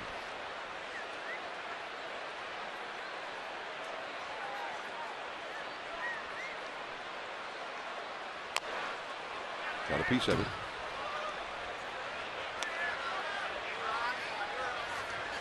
Friends for life. BFF. Friends for life, that works though, right? FFL? The BFF. That makes me laugh. The Anthony Rizzo, he's like one of the old guys in this team. And he's not very old. That's what's kind of the, if you're not a Cubs fan, that's what's kind of the scary thing about this team. This could be a team that could be outstanding for a long time to come yet. Rizzo just turned 26 earlier this month. Well, Rizzo kind of shocked the baseball world when he made the claim this spring training. We're going to the playoffs. Brandon Belt, as that will move Arrieta to 3rd. With Stella retired for the first time. 2 down here in the 6th inning. A run in, and the leadoff man, Dexter Fowler, will come up. Well, they're feeling it. You can walk the streets of Chicago right now. There's a lot of red, white, and blue. And it's not Kansas City Royal blue. It's not Dodger blue. It's Cub blue. So my friend Lyle Sorensen, who grew up here in the Bay Area, and he went to Wrigley Field on Sunday. He was there for meetings, and he said it was Cubs fans everywhere. Well, if it's going to happen, it might as well happen tonight. That turns into a run, and Brandon Crawford could not handle that one with a fast runner anyway, and it's 8-0 Cubs. Kind of rattles around, never really had it secure in the pocket, and a rare glove error. Brandon Crawford has errors. It's usually throwing errors, and those aren't even that often.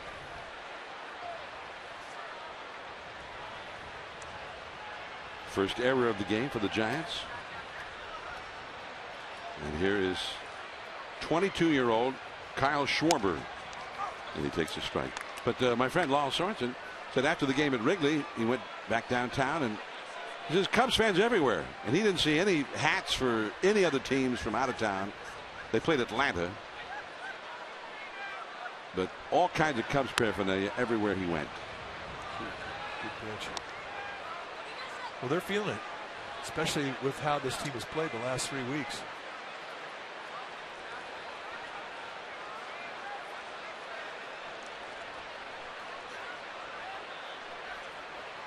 Rizzo in the hole alongside manager Joe Madden with Coghlan on deck. Schwarber has a count of 2-1. Schwarber out of the Indiana University, and he'd only had last year he got into 72 minor league games. That's his only previous year in professional baseball. Just off the inside corner. He was the 4th overall pick in last year's draft.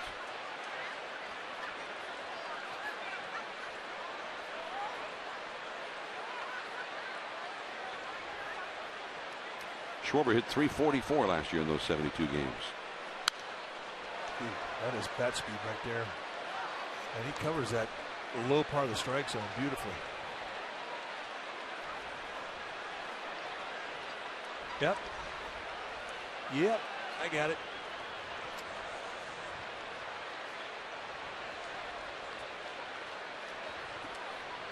Full count, 2 runs in for the Cubs here in the 6th inning. Giants going to the complete overshift now. There goes Fowler from first, and it's a walk.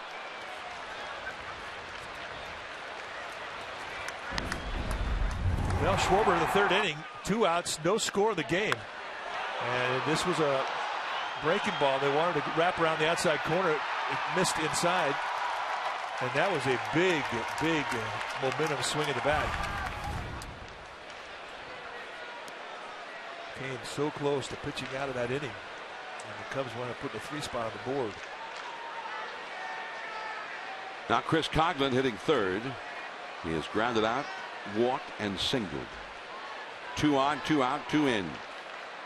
Cubs 8, Giants nothing in the 6th inning.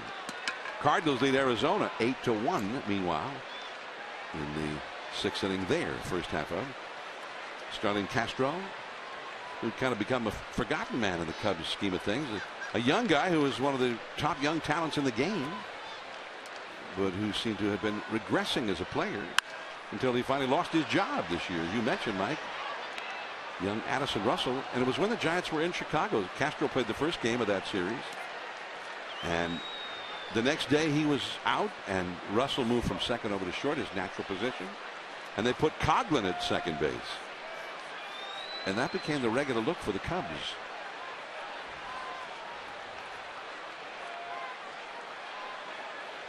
Oh, and 2 to Coghlan, 2 on, and that's foul. 0-2. Oh, dude, he's got to get up a little earlier, doesn't he? That's Chris Hosworth, our ball dude, on the first base side tonight. Waiting all night for a chance, and it went right by him. There's Brian Reed, who's our dude over on the third base side.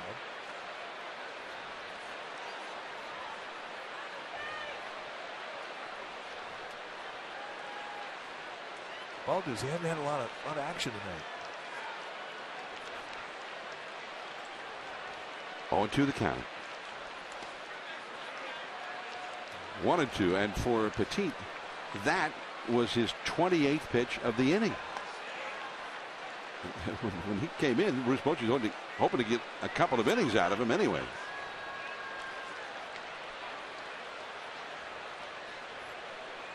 Petit pitched in the Sunday night game in Pittsburgh and went 1 2/3 innings in that game.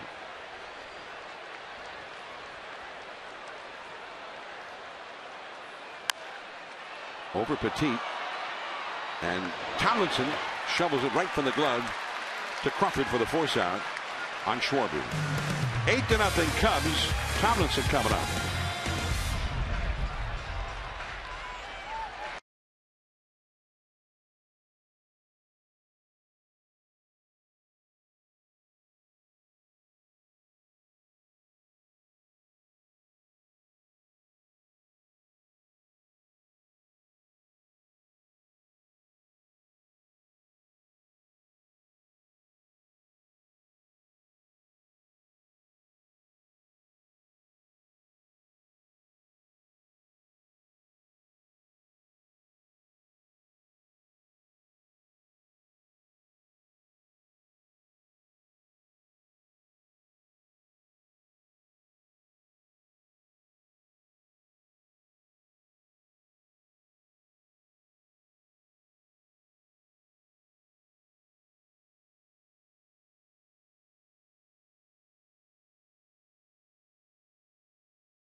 Insurance brokers, insurance and financial services for you and your business. Visit HEPINS.com and by Xfinity, home of the most live sports. Well, Sunday, September 13th is Yoga Day here at the Yard, presented by Anu Footwear. Your special event package will include game tickets to the Giants take on the Padres, a yoga-themed Giants tank top, and access to the post-game on-field yoga session led by avid yoga instructor Janet Stone. Go to sfgiants.com/special events. Here's Kelby Tomlinson to lead off the 6th inning for the Giants, who are trailing 8-0, and he takes a called strike from Jake Arrieta. The Giants placed Jeremy Affeldt on the disabled list today before the game and brought up Michael Broadway from the minor leagues as a ball is out of play off the right field line. The Giants have some action going in their bullpen now, but it's the left-hander Javier Lopez warming up. As Yusmeiro Petit threw 29 pitches in that 6th inning. Toward the middle and in. Base hit to center field for Kelby Tomlinson.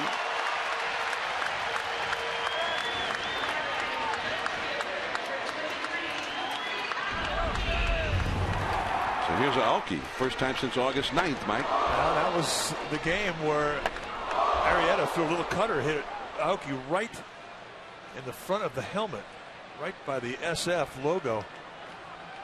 And he tried to come back a couple days later. He had dizziness, eventually got put on the concussion DL. So here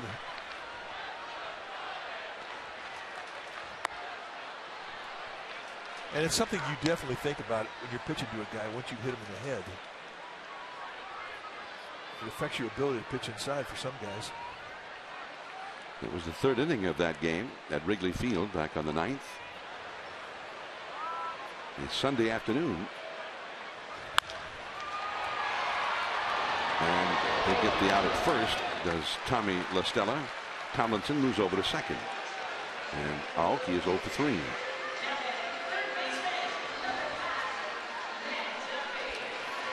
Matt Duffy, who has struck out and singled. 8-0. The Cubs lead the Giants. Dwayne Kuiper will be returning to the TV booth come the 7th inning. From down the hall in the radio booth.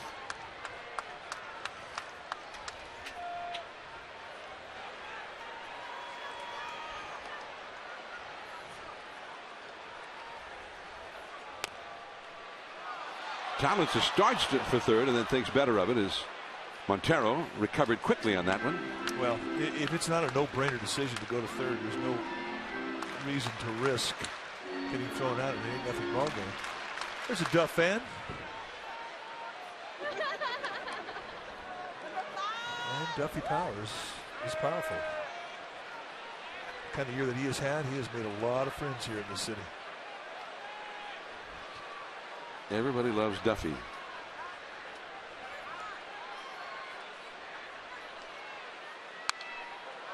Into the crowd. 1 ball, 1 strike. And he has a cool story anyway. He's not, wasn't like he was the top draft choice in the country or somebody that everybody's, oh, he's a can't miss big leaguer. This guy has worked and worked and worked.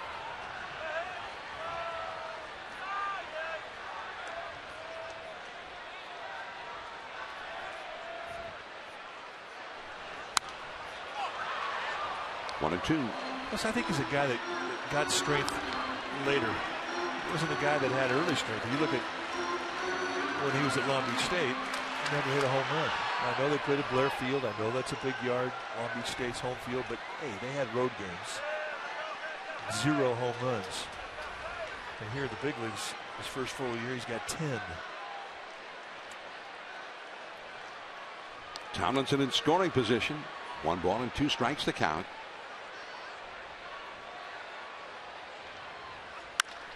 Right back to Arrieta, and he throws it into center field. Arrieta's the one who ends up making the mistake here. But Tomlinson, Arrieta thought he had him hung out to dry, and then he threw one wildly into center field and got nobody out. Well, I mean, it really wasn't even close. I mean, it almost wound up hitting Tomlinson. I mean, the guy's been throwing darts all night long here. His first attempt to throw to second base. That's not even close. Hard to explain. And you're the analyst. I was turning to you. Mike, explain that to me, will you? I have no clue, John. I have zero, none clue, none.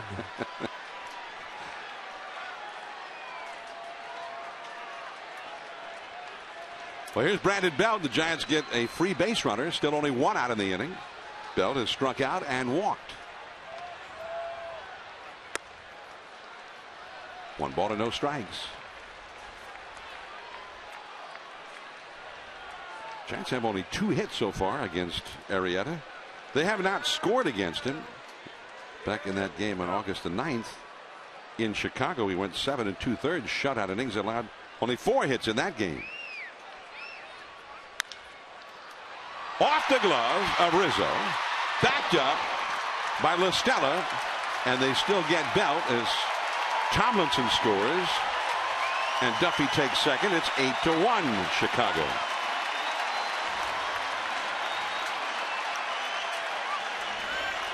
Well, the Giants fans finally have something to cheer about, and you're going to see a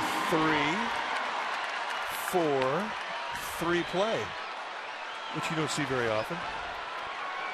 So even though his first contribution to that was booting the ball, he gets credit for an assist and a put out. Yeah. Helps his fielding percentage. So here's Buster Posey, a runner in scoring position with 2 down. Buster is 0 for 2.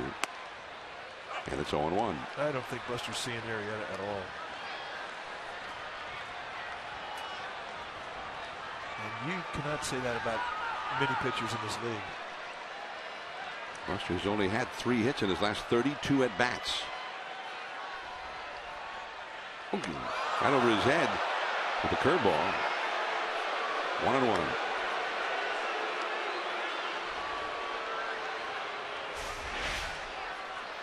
You see the rotation of the curveball all the way through it. It just squirted out of his hand.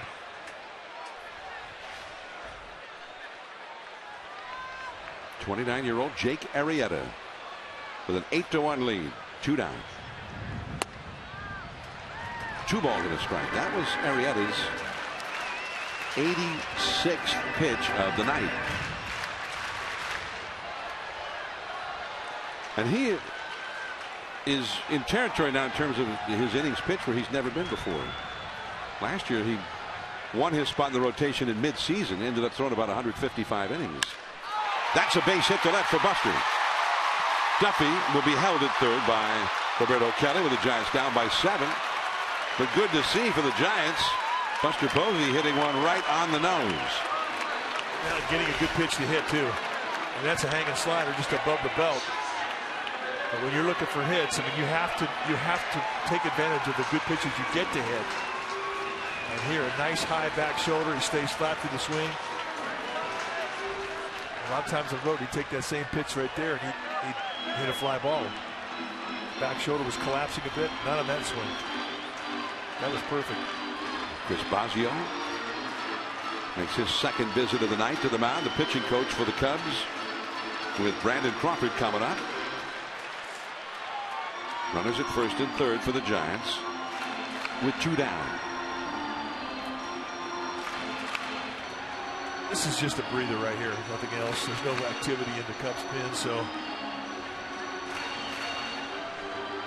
you see that a lot this time of year. Long innings, I mean, they take their toll. And this isn't as bad because it's a cool night. But still, pitching coaches very sensitive to tired arms this time of year. Brandon Crawford drilled one, caught by Anthony Rizzo at first, and then he struck out in the 4th. But he's 0 for 2. Now with 2 men on, 2 men out.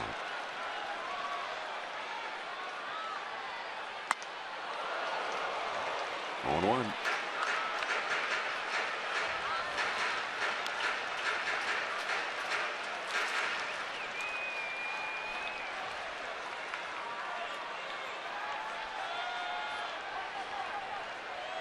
Crawford hit a ball to the deepest part of PNC Park in Pittsburgh on Sunday night. It bounced right next to the 410-foot marker in very deep left center and hopped into the crowd and got a double on it. Same series, he got robbed of a home run by Starling Marte. Nice save there by Montero. The ball way away from the target. 1 ball, 1 strike. Crawford still at 19 home runs. Well, the game's kind of messing with him a little bit because he's hit about 6 balls that have hit it either halfway up the wall or higher. Balls that have been robbed by great outfield plays, taken back out of the bleachers and denied because of good defensive play. Just can't get that 20th home run. 2-1 now. Marlon Byrd is on deck.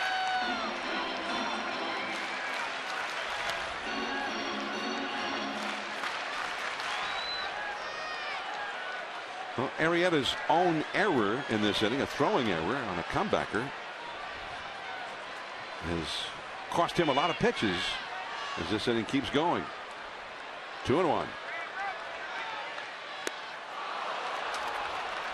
Still going with big curveballs and 2-1 counts. Breaking balls have just been off the charts tonight. Both the curveball and the slider, the cutter, all 3 types of movement that he has that bores in hard to lefties. Justin Grimm now starting to throw in the Cubs bullpen. You saw him heading down. 2-2 the count. Montero wants another curveball. That was a hanger.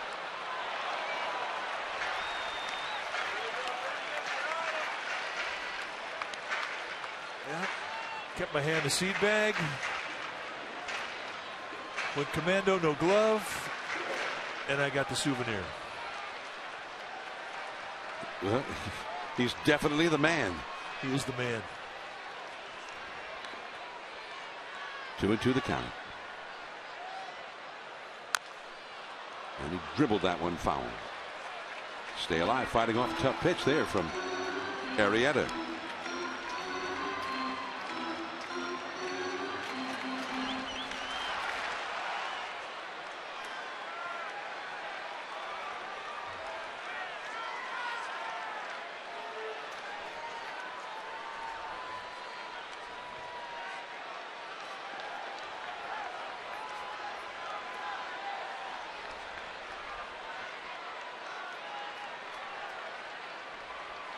Runners at first and third, 2 down, 2 balls, 2 strikes.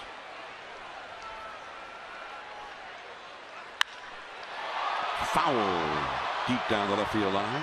Starting to see Arrieta elevate. I mean, that's the old sign that pitching coaches always used to look for. Didn't really pay too much attention to pitch count, but they paid attention to the height the pitches were being delivered. And as the guy started to elevate, as the game wore on, they've sensed that he was just about done. You don't fatigue in the legs or the arm, you fatigue in your abdomen and your stomach muscles start to fatigue. You start to lose your balance, you start to lose your release point.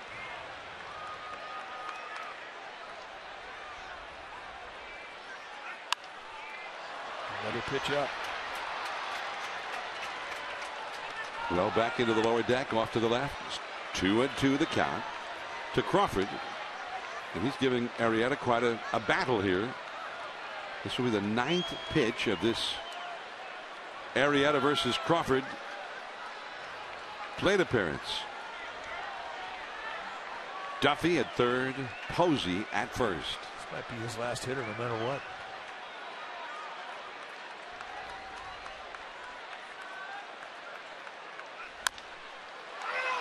And that's a foul ball. Hit him on the foot.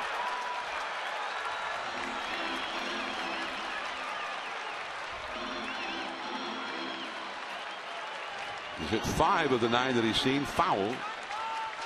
Still 2 balls and 2 strikes. That's Barksdale, the plate umpire, giving him a little time. Sub Barksdale asked Crawford, "You okay to go?" "Yep, I'm good." "All right, game on." Cleaning off a plate that didn't need to be cleaned. Time asked for there by Miguel Montero, the catcher.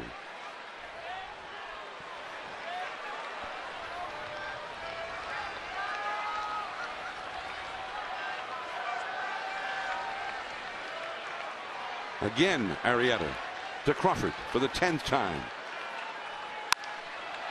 Along the left field line.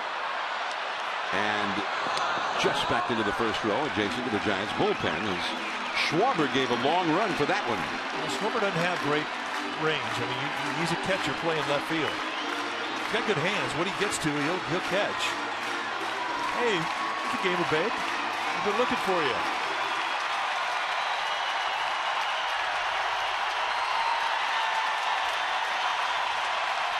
Well, the crowd really getting into it. This will be the 11th pitch to Brandon Crawford.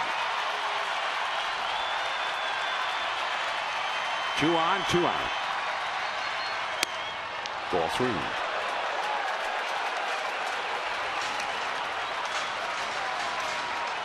Marlon Byrd hoping to bat in this inning. As Justin Grimm is, I think he's all warmed up out in the Cubs bullpen. He's had plenty of time to get ready. 3-2 the count. Posey will run from first base. There he goes. And he struck him out. The height of frustration there for Brandon Crawford. Dwayne Kuiper coming back from the radio side. It's 8-1 Cubs on to the 7th.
Local Toyota dealer. And tonight it has been all Chicago Cubs. 8 runs on 10 hits, 1 error. The Giants 1 run on 3 hits, 1 error. Arrieta has been fantastic. Just 1 unearned run allowed in his 6 innings. Matt Cain, trouble tonight. 6 earned runs. A couple of home runs were the big swings of the bat that went against him. Kyle Schwarber, a 3-run shot in the 3rd. That was a big blow. Came with 2 outs. Cubs 3 home runs, 55 since the All-Star break, and that ties them for the lead in the major leagues. And that is our Toyota game summary, brought to you by your local Toyota dealer. Right now, new pitcher for the Giants. When it's time for a change, think Speedy Oil Change and Auto Service, your oil change tune-up and repair experts. Javier Lopez coming into his 59th game on the year. No record yet, a 1.42 ERA. He's had a solid season. They'll throw to a new catcher. Buster Posey's night is done. Andrew Susak comes in. And Javier Lopez opens up. First pitch to Anthony Rizzo. Fouled off, strike 1. Rizzo on the night, 1 for 3. The 1 hit a single that he had in the 5th inning. And Buster Posey going to save those legs for another day.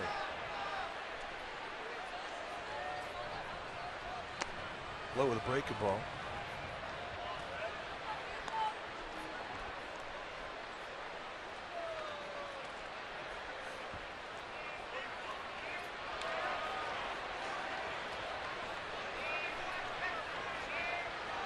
Rizzo sitting in the 1-1 count. The pitch right off the end of the bat to Duffy on the left side, the long throw. And Rizzo retired for the first out of the inning. It is 8-1 Cubs.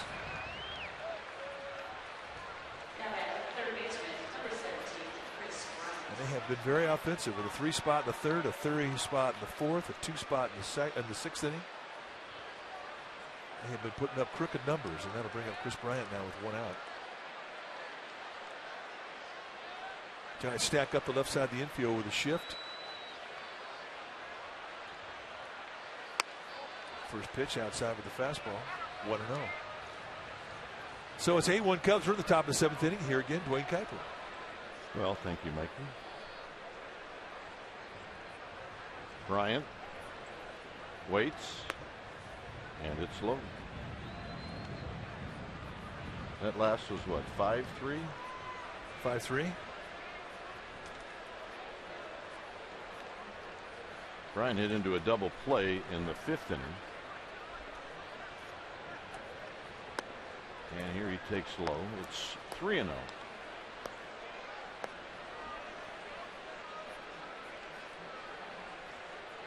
Ten hits in the game for the Cubs. And Lopez a little ticked off. All right, let's check in with happy Amy G. I try, Dwayne. I really try. It is time for our fan photo contest. It's sponsored by T-Mobile. We have a cute one tonight, a family affair. Raising your kids right by Ben Frey. Family Day at the Yard. Great signs, of course, repping CSN. And Dwayne and Mike, we had absolutely nothing to do with getting those in their hands, I promise. If you want to tweet your photo and get it on a broadcast, do it. Hashtag CSNBA Data. Strong fan. Gentlemen. All right, here's Montero. By the way, you and I drove through Petaluma yesterday. Did you get an invite? No. Did not. Me either. No. Did not pick up the phone. No. 11 calls. How about, hey, stop at Starbucks or Pete's and we'll have a cup? Nothing. Uh-oh. She is we the got queen. the wavy finger. Uh-oh. She's the queen of P-Town. Tomlinson to Crawford to Belt. And Lopez gets the double play just in time to save more grief for Amy G.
not good news. 8-1.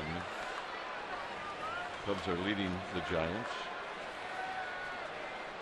And Jake Arrieta is about to face Marlon Byrd here in the 7th. I'm a little surprised that Arrieta has gone back out in the game, to be honest. Now this pitch will be 100. And Byrd takes a strike at the knees. He's got good stuff, I guess, tell you. Oh, he's got great stuff. I mean, it all moves. He has had 12 consecutive quality starts. And that has tied him for the most since Greg Maddux did it in 1992. I mean, he really is in a groove. And you can see it from the center field camera, just the type of late movement he's getting on everything. And for the most part tonight, he's been pretty steady with his command. 1-1 pitch. Here it is. And Byrd flips it into left field, and it's going to be a base hit. Perfect example of how hits do not have to be pretty. No, they do not. So Marlon Byrd gets his first hit as a Giant in a home uniform. And for the second time tonight, the Giants have put the leadoff hitter on base. Yeah, just enough. So Joe Maddon's coming out, and so is Jake Arrieta, I think. It's time for a change. Think Speedy Oil Change and Auto Service. Your oil change cleanup and repair experts. We'll be back.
MLB.com at bat, the #1 app for live baseball.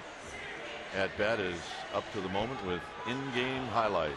Get MLB.com at bat for your smartphone or tablet.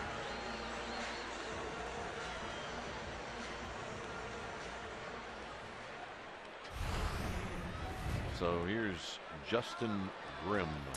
46th time that he has come in, and he's having a great season. 53 strikeouts in 36 and a third. He's allowed 34 base runners, and he throws hard, mid to high 90s.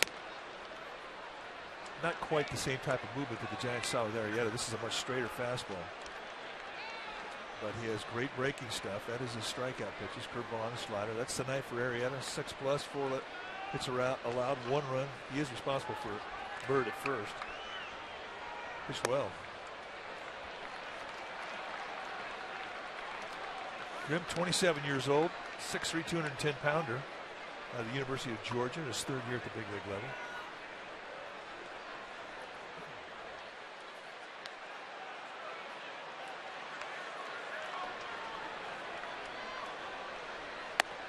Not close, 3-0.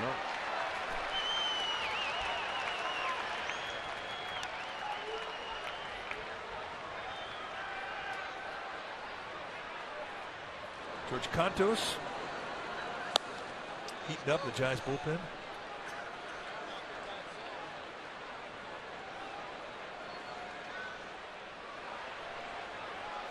3-0 pitch coming up to Blanco as a strike. Took a little off. 95. It's 3 balls and 1 strike.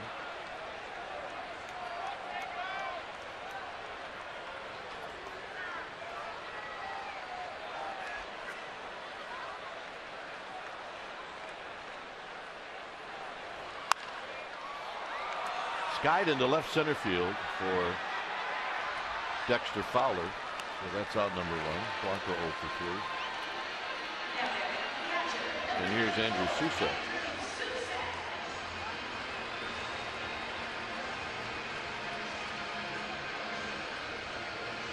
Susak batting for the first time. He came in on a double switch to Buster Posey. Don't look so sad. Things will be okay. Well, they're concerned. Things will be okay.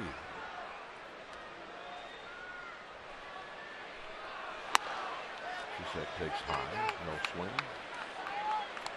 It's our job to tell that story. It's going to be okay. It's going to be okay. We lied a few times in the 90s, but we felt like it was going to be okay. Yeah, we did lie in the 90s. Middle of the 90s. 1996. Yeah, we lied. Hey, but lie there. It all ended out good. Those are good stories. 10 years after that, look, it's going to be okay.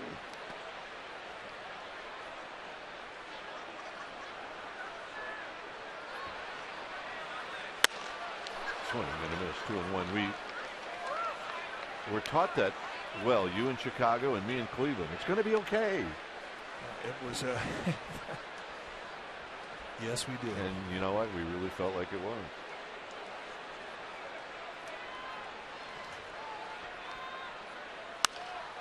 Skied to right. It'll be Coghlan who went back, and now he comes in.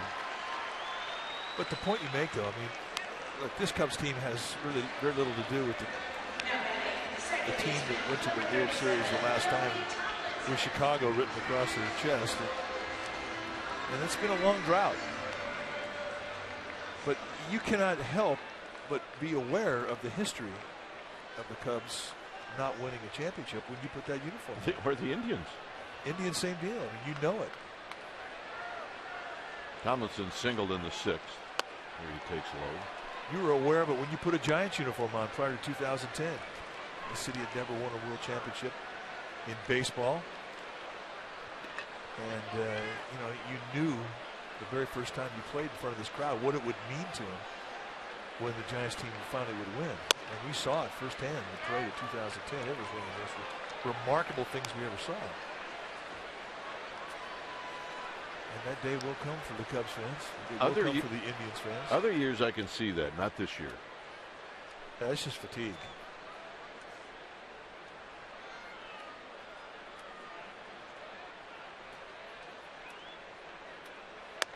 I used to see that a lot in Chicago if you hit Rush Street for too long.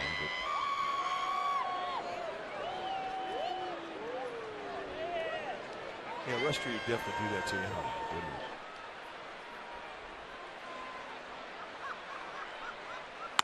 Swing and a miss, 2-2. Now the walk from the bus to the hotel room will do it to us. That's true. The rules have changed. Yeah, there's a problem here. Yeah, he's freezing, and he will not admit it. He might have given that sweatshirt up to her. 2-2. But as we saw with the Red Sox, when the drought was over, the parade, the accomplishment was worth the wait. And in 2010, when the drought was over, the accomplishment was definitely worth the wait. And when it happens in Chicago, somehow it will be worth the wait. Absolutely.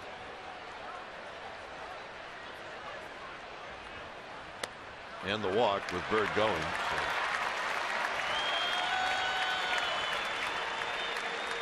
When it happens, it will not be one day of celebration. No. Birthday week, forget it. It'll be celebration month and beyond. So here's Nori Aoki. He's 0 for 3. This will be obviously his first at bat against Justin Grimm. 2 outs. We're in the bottom of the 7th.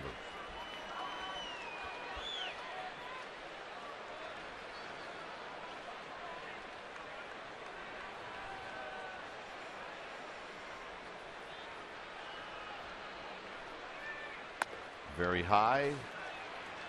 1 ball and no strikes.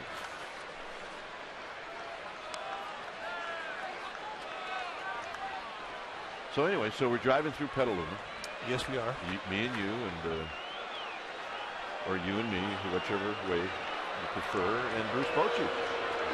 Driving through Petaluma. And our destination was the Jordan Winery, where we celebrated for a gentleman who has spent 40 years at Jordan.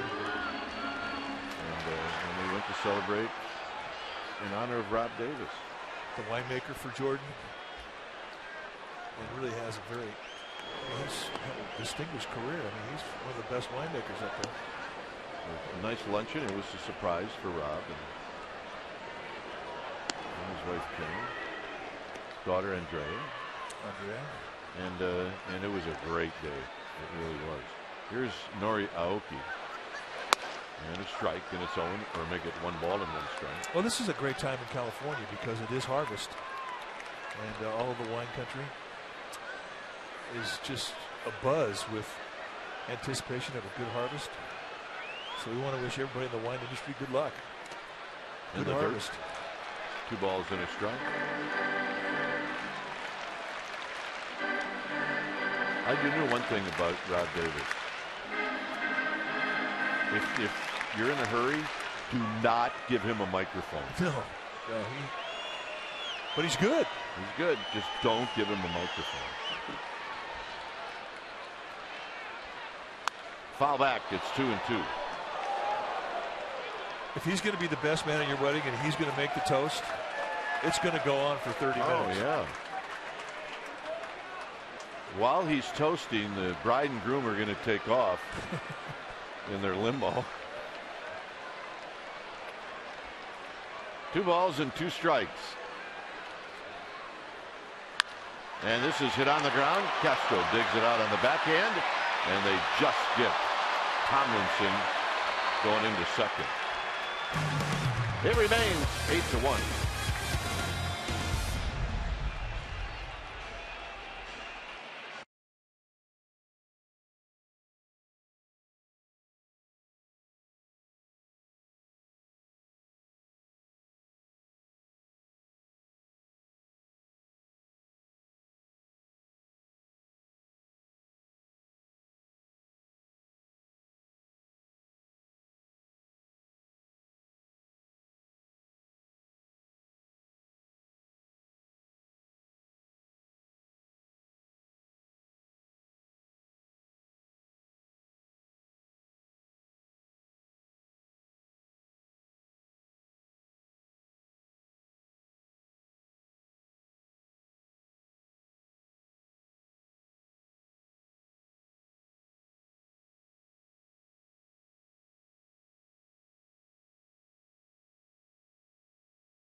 Game live, highlights, reaction, analysis. It's all coming up after the game.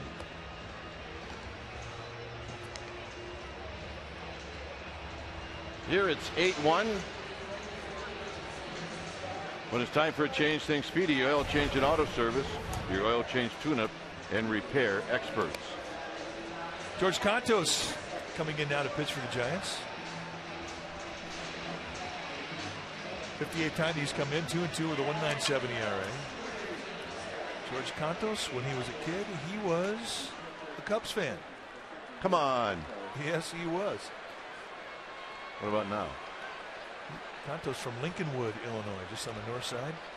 Think he hates the Cubs now? Well, I think he likes the Giants a little more. Here's Castro. Castro's 3 for 3. He needs a triple for the cycle, and there's a pitch wide, 1-0. Juan Perez. This is the first time we're going to see Juan Perez at second base. And Tomlinson is now at short.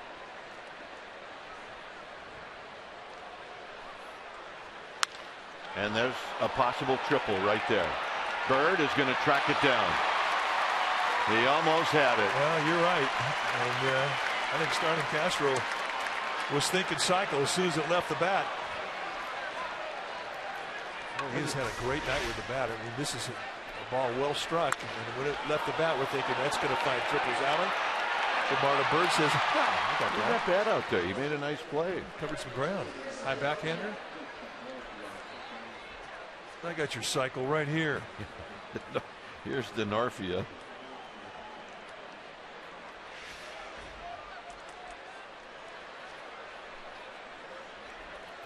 Denarfia hitting at 266. Takes a wicked swing and a foul back, and it's 0-1.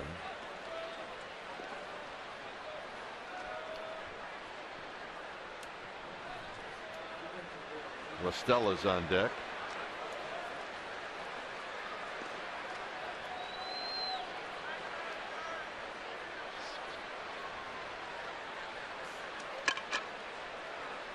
Swing and a foul right at home plate.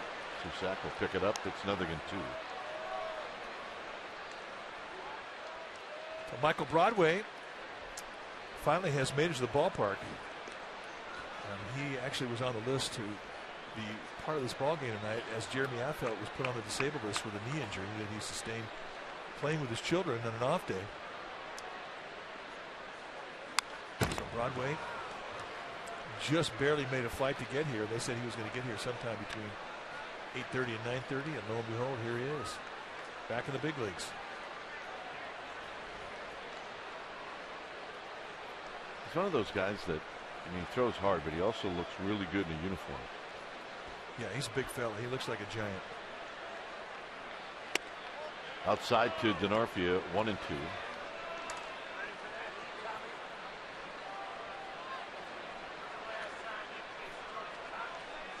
He's had some success this year pitching for the Giants. Throws hard. High 90s into the hundreds. Got him. 2 outs. And here's La Stella. Let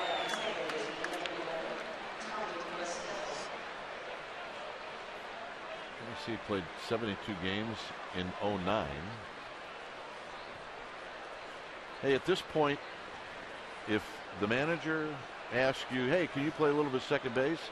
If you're in the shoes of Juan Perez, what do you say?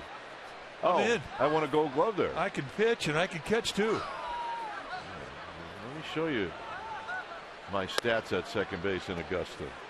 Well, but it is the first time he's ever done the big leagues, so. And that's players like Juan Perez. That's how you stay in the big leagues. Remember when Richard Ray was the 25th guy on the team? I remember we walked over to the minor league camp in spring training one year, and he was catching. Yep.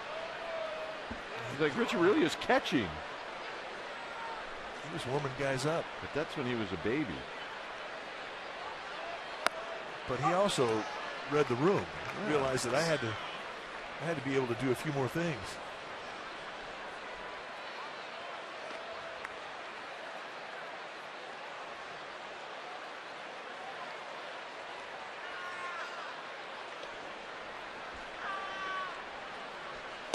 Swing and a miss, 2-2.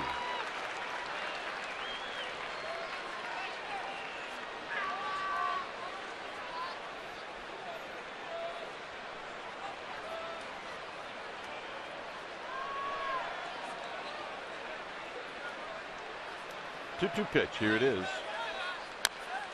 And Estella bounces it foul with Fowler on deck.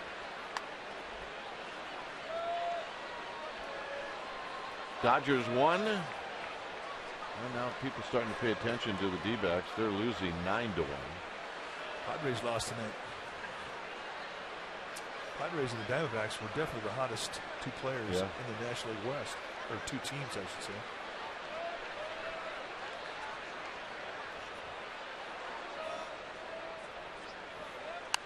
Out of play. But it's a great time of year. Shadows start to get longer. San Francisco, that's usually the best weather that you see of all the whole baseball season, regular season.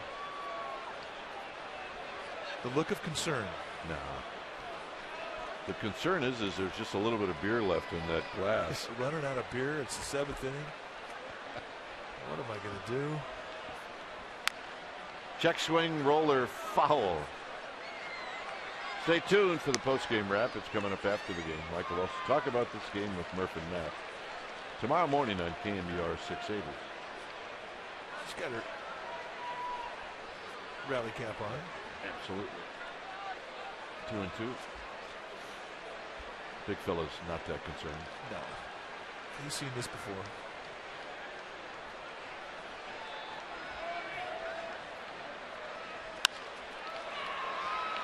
Oakie's coming in, and the last second he'll reach down and make the catch, and that'll end the inning. Bottom of the 8th coming up.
The San Francisco Giants. It may not be reproduced or retransmitted in any form, and the accounts and descriptions of this game may not be disseminated without the express written consent of San Francisco Baseball Associates, LLC.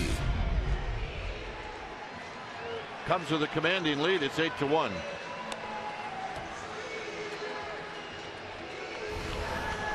It's time for a change. Think Speedy Oil Change and Auto Service, your oil change tune-up and repair experts.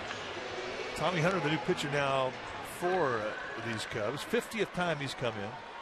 Another hard thrower. The Cubs have a lot of guys coming out of that bullpen with some flame. He'll go mid to high 90s with the fastball. Got a curveball, slider, and a changeup. I don't see a changeup very often. But you will see the curveball and the slider. And on the first pitch, Duffy wraps it into left field for a base hit. That's his second hit. Easy. Take that. Don't hurt that guy. He looks like a happy fellow. She's wearing him out. Do not mess with a gamer babe. I'm telling you. You will lose.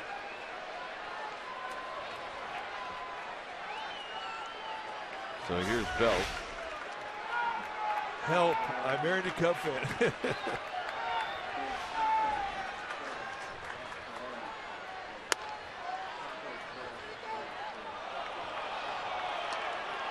I can't believe that call. That's a problem there.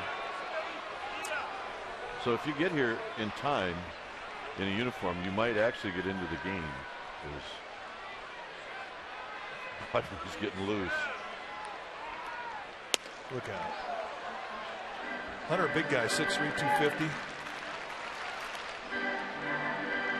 I see him in the 2010 World Series? I thought they did. They did. He was with Texas. Made a start. How'd that go? Yeah, all right. He went 4 innings, gave up 5 hits and a couple runs, but in the end, didn't go too well. I don't remember him throwing that hard, to be honest with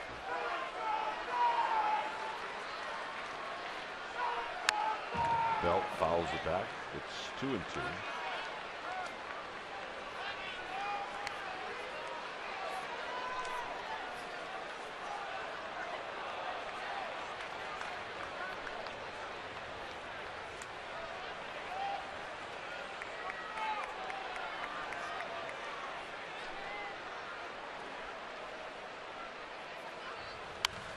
Belt fouls it out of play on a pitch that was up.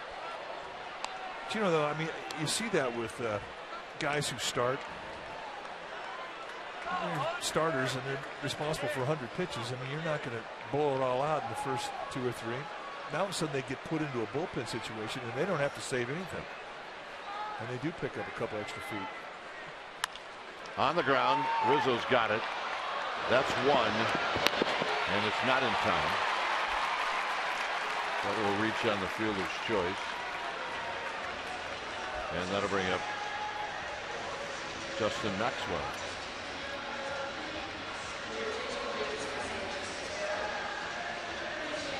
So Maxwell hitting for Cantos.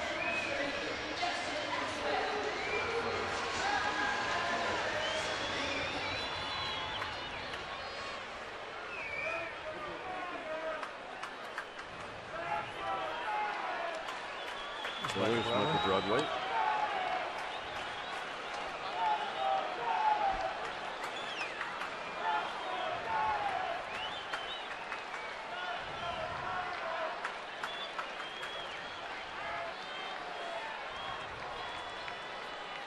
And the pitch. And Maxwell with a swing and a miss. No balls and 1 strike. 2-11 for Justin Maxwell. 7 home runs. Most of them came very early in the season.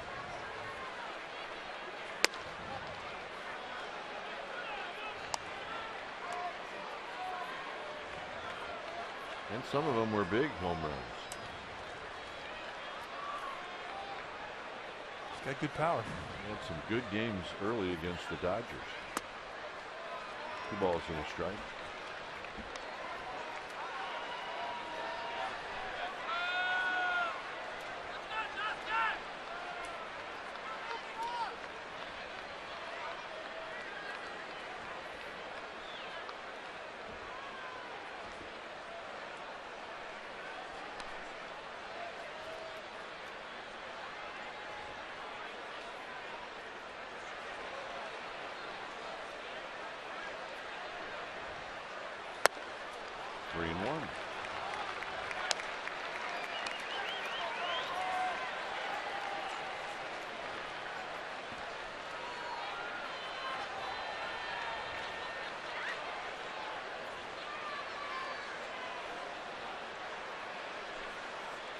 Maxwell high and fouled on the right field line and out of play. Giants tomorrow are going to face Kyle Hendricks. Right-hander going to take on Jake Peavy. Be a battle of a couple of sinker ballers.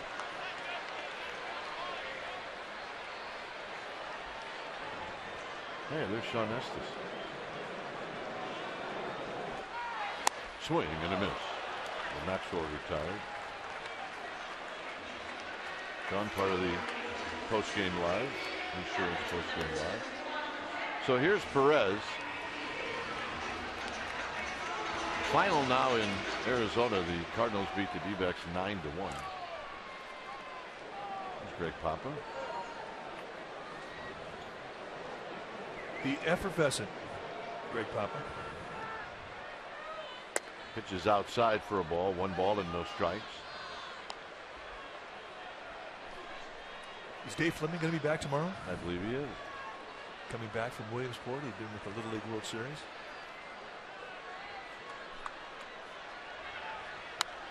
Foul back. 1 ball and 1 strike.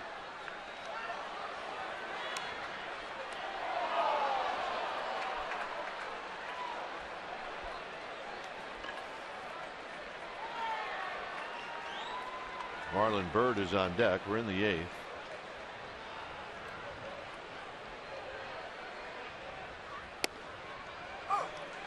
1-2. That's a good hard slider at 92 miles per hour.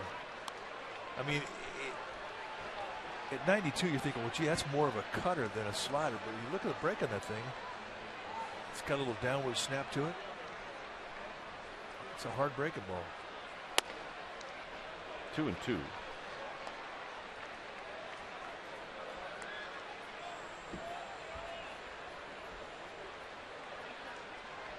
Well, this guy and the guy warming up for the Giants, be pretty interesting if they got in a rock throwing contest. Yeah, I see some high velocity rocks. Hit on the ground weakly, and Estella will throw to first. It's not nearly in time. Perez is going to beat it out no matter what. So he's got a base hit. That ball may have caught a piece of Perez, but is he going by the first base bag? Once when Rizzo broke to the ball, it was going to be a hard play for him to get back. Let's see what this ball does hit. Yeah, it does. Just catches it a little bit. But he can run. Not a lot of backswing, so he's got momentum going down the line. You know he's going to get down at pretty good speed. And when you're sniffing a hit, you'll never run faster. That was 4 flat. So with 2 outs here is Bird, who singled in the 7th.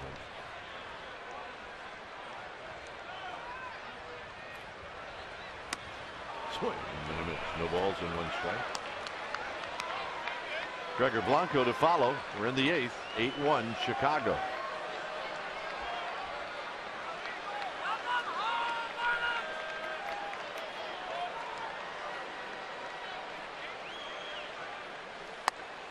And that's high. It's 1 ball and 1 strike.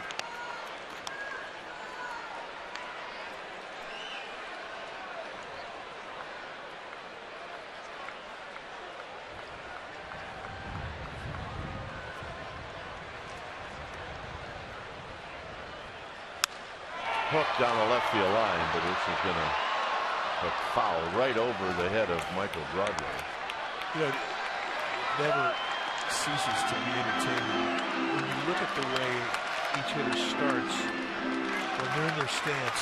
You guys with open stance, closed stance, hands high, hands low. Marlon Byrd is low position with his hands, but it doesn't make a difference where you start. It's where your hands are when that front foot drops and you start your swing. They have to be up in a higher position. And he has a very quick load.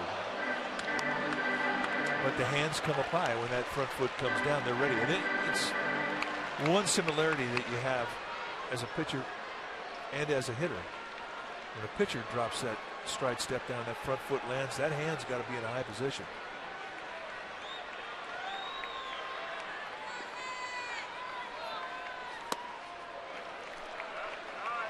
And those are things that hitting instructors watch from hitters and pitching coaches watch from their pitchers. So Bam Bam Newlands not happy with just 1 run on the board tonight. Giants had their offense rolling until they got off the plane in St. Louis. And for the 6 games that they played on this previous road trip in St. Louis and Pittsburgh, they struggled with the bats. And it has carried over into tonight's ballgame. But a lot of that had to do with Jake Arrieta, too. And the walk. So you never know.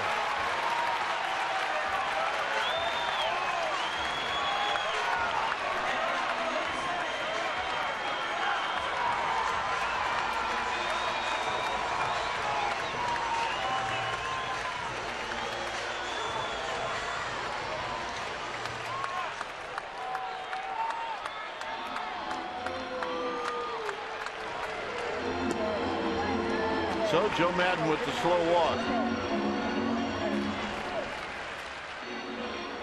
So we're going to get a pitching change. Here in the 8th inning, it's 8-1 Chicago.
At 6:30 right here on CSN Bay Area. It'll be the Giants and the Cubs, and that'll be game 2 of this 3-game series, and it'll be Jake Peavy on the hill for the Giants, and as Mike mentioned earlier, Kyle Hendricks will be on the hill for the Cubs.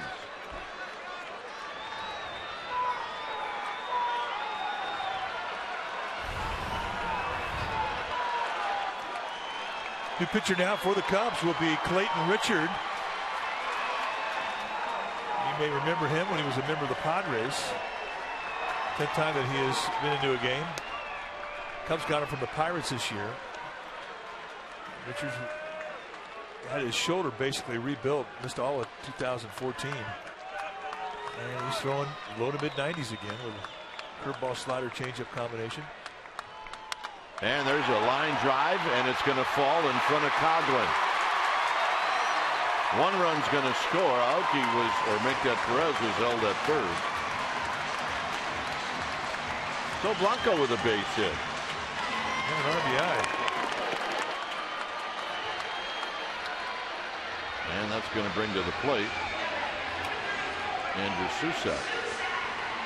Richard, a couple years with the Padres, 14-game winners in their rotation. Went over 200 innings in 2010, 2012. We thought this guy was going to be something, and then he had the arm problems. 31 years old, in his 6th year at the big league level. Injury has really set him back. Susak takes a strike.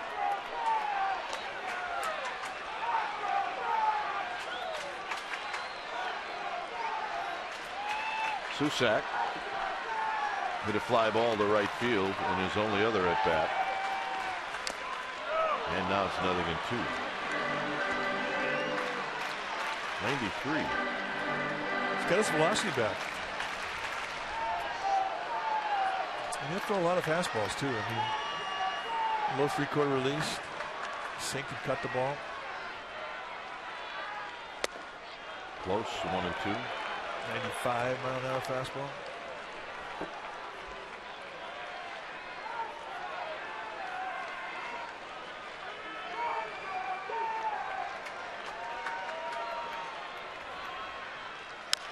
Tap foul, so Susek stays alive.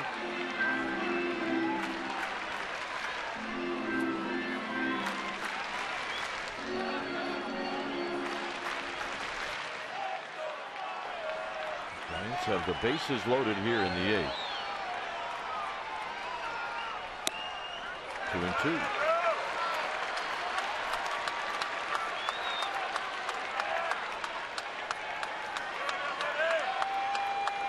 She is not giving up hope.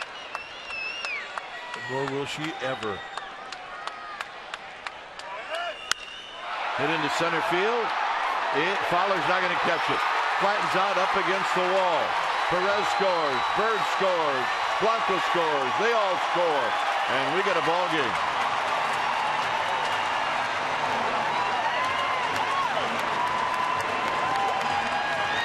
And we talked about the shallow positioning of Dexter Fowler, and he just got burned on it. That ball was roasted. 8-5.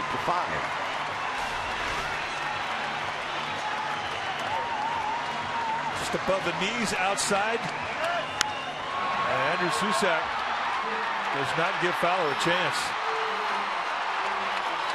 And with 2 outs, an easy score for Blanco, Bird, and Perez.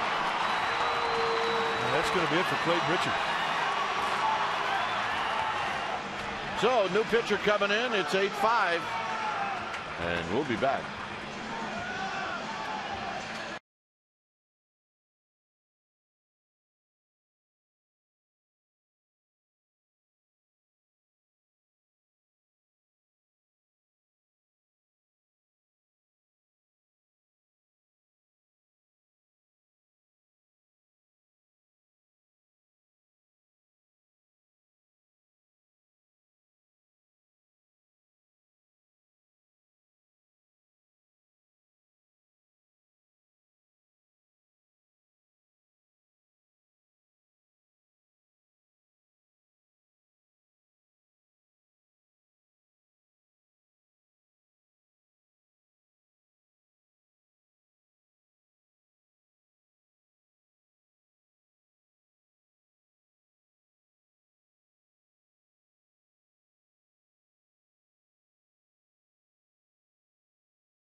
After Giants postgame live right here on Comcast Sportsnet Bay Area.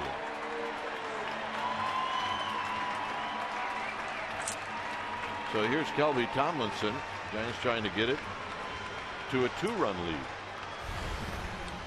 New pitcher now for the Cubs will be Pedro Strop. Another guy who can bring some flames out of the bullpen. 61st time he's been in a ball game. 64 strikeouts in 55 2/3. And he can get a wild hair up his nose. You saw the 26 walks. But he does not lack for velocity. 1 ball and no strikes. And this little pop-up should end the inning. And it does. Giants drop a 4 spot. It's 8-5 Chicago.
Cubs starting pitcher Jake Arrieta was that man tonight. Arrieta in 6 innings, 4 hits allowed, 1 unearned run. He struck out 8 against 1 walk. And that is now 13 consecutive quality starts in a row for Arrieta, who has been in some kind of role. He is our player of the game, brought to you by Honda. Oh, and by the way, he had a double, too. Just to stay in shape. 8-5, Chicago, 9th inning. So Michael Broadway on the hill.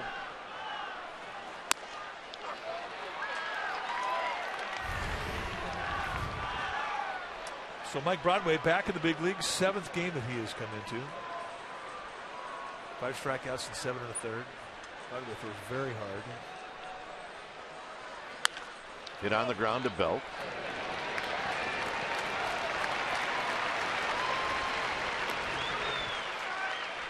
Along with that fastball, Broadway's got a hard slider.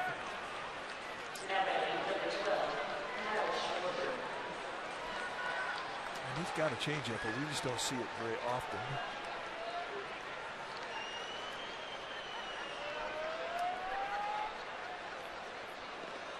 Schwarber had the big hit in the 3rd inning, a 3-run home run off the King.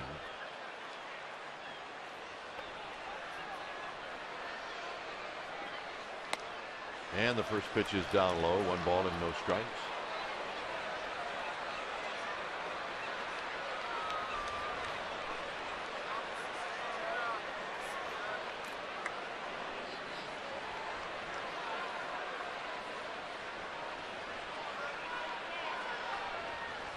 And a strike to even the count at 1 ball and 1 strike for the Giants. They have the top of the order coming up in the bottom of this inning.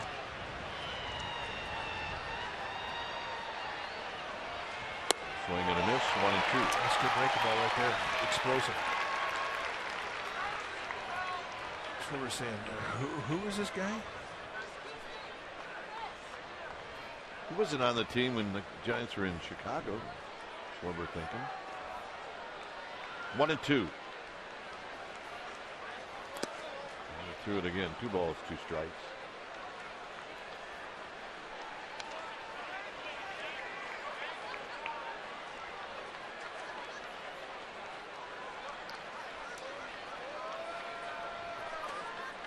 If you haven't heard, Jeremy Affeldt before the game put on the disabled list with an injury to his knee. Mike Broadway called up. Got here to the ballpark about 8:45.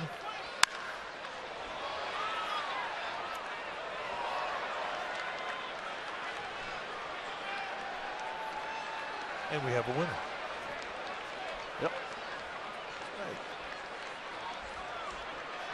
Stick around, you get rewarded. 2 balls, 2 strikes.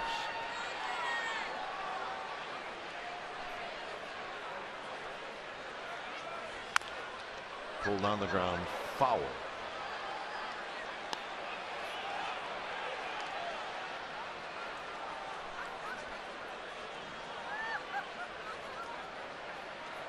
Brandon Hyde, the first base coach, making a play. Making a friend.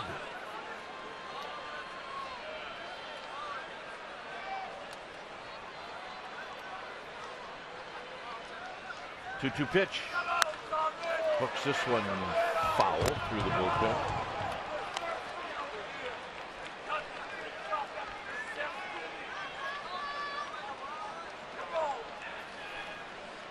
I don't think that's the first time he's got a ball. Guys that sit down there, they're veterans. Yeah, you have to be ready. There's no doubt about it. I think those are great seats because you get to watch the visitor bullpen down there. 3-2. And there's the changeup. Still a project.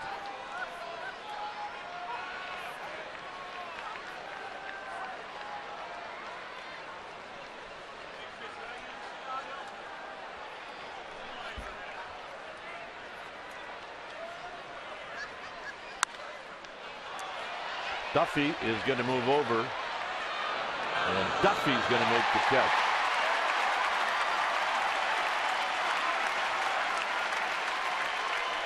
Do you like those plays along the side? Yeah, those are fun, although Not so much fun if you're a second baseman because you're usually moving pretty hard.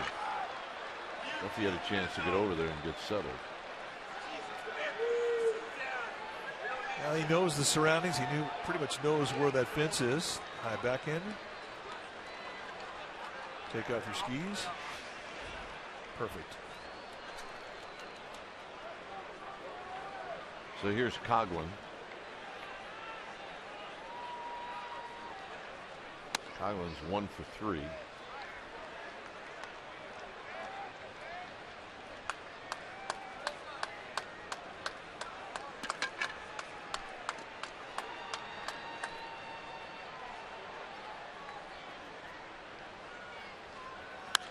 Fouled out of play. Broadway just pounding that strike zone with 95. It's 1 ball and 1 strike.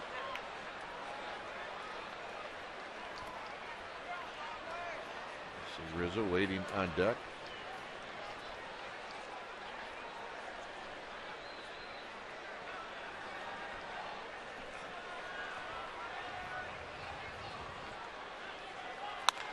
Hit on the ground to Belt.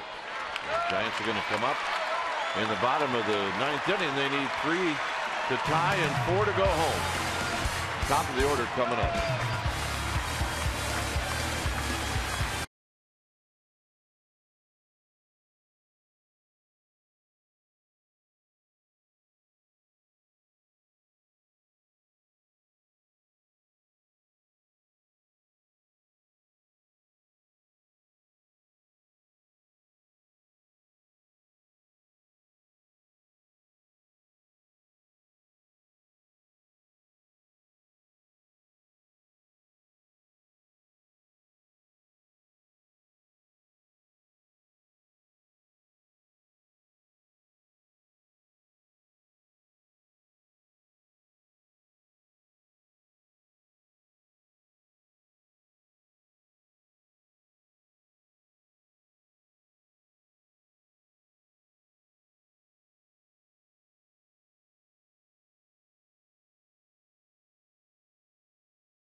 New pitcher now for the Cubs will be their closer, Hector Rondon. 23 saves and 27 opportunities, 55 strikeouts against 14 walks in 57 innings. And you're going to see mid to high 90s with a hard slider. And with the 90s, he will sink and cut that fastball. 2 different grips. And he will come at you.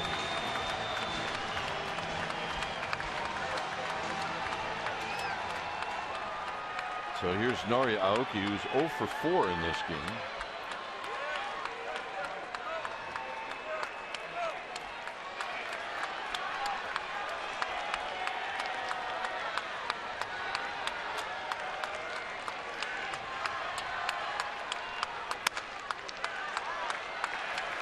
So out of bed, he establishes 96.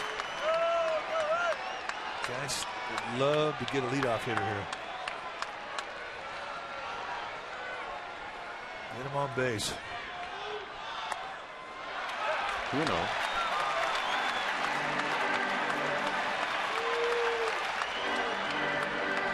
The last thing that a reliever wants to see after throws 2 pitches is a catcher coming out there talking to him. But Montero, a veteran, just reminded him that you've got a 3-run lead here. You don't have to be cute.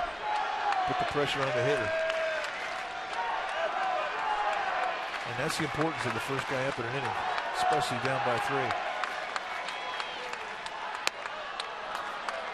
And he just puts it right down the middle of the plate.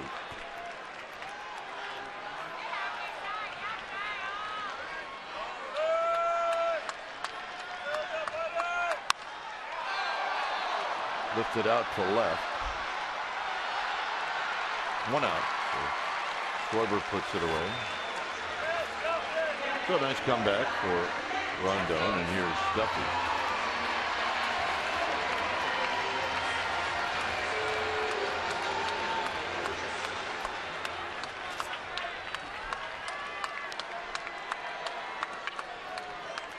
Duffy's 2 for 4.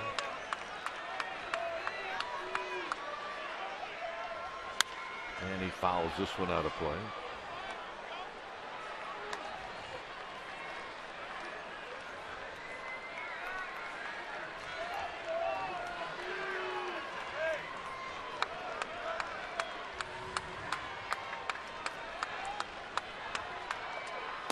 Down low. Get an idea that your average doesn't move too much with a lot of at bats. Duffy 2 for 4 tonight, and his average goes up 1 point.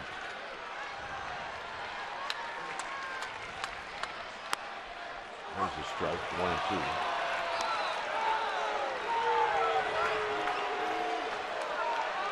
That is a bit frustrating, though.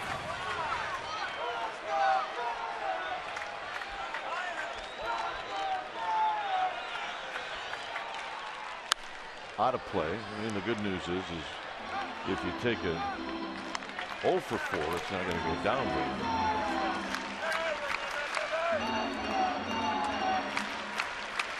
Aoki 0 for 5, and his average went down 4 points. Swing and a miss. So Duffy strikes out. 2 down.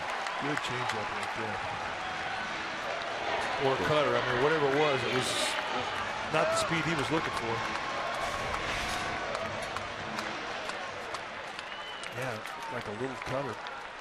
Beautiful. So here's Belt.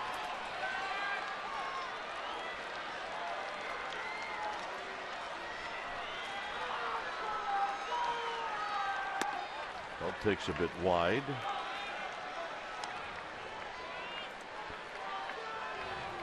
Belt does not have a hit tonight.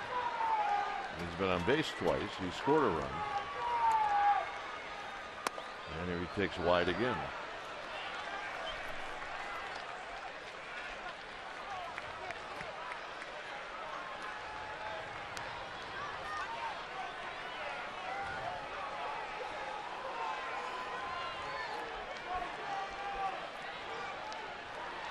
Rondon now kicks and deals a 2-0 pitch, and Belt hits a little flare into left field for a base hit. It all started with a 2-out dead bird. A little rainbow shot into left field, and that'll bring up Maxwell.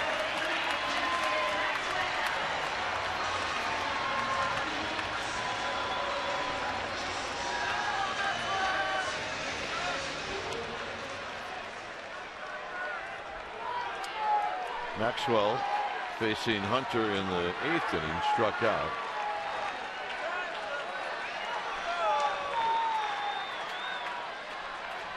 Belt goes, and a swing and a miss, and it's 0-1. Rondon opens up the at-bat with a nice little slider.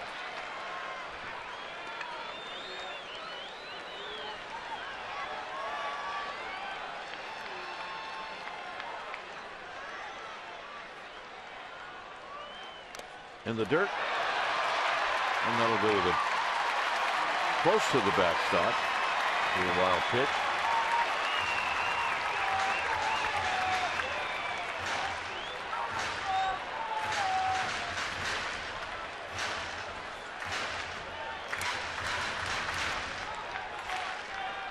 Rondon on the year in 57 innings has given up 2 home runs, so he doesn't give up the long ball very often.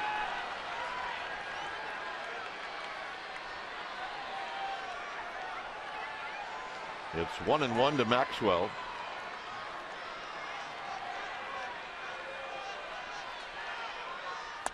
High to Maxwell. 2 balls and 1 strike. So the goal for Maxwell: get on base, get the try and run to the plate. Get the try and run to the plate.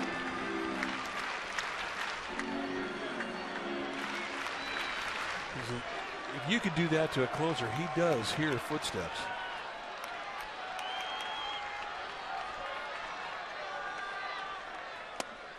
And a strike, so it's now 2-2. 96-mile-an-hour fastball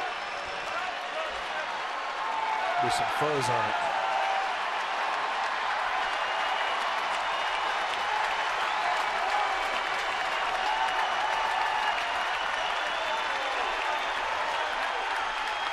And a full count. He's back there, a bit of an overthrow. He did put up 97, but it had a little sling to it, took him out of the strike zone. Maxwell will hit with a 3-ball count.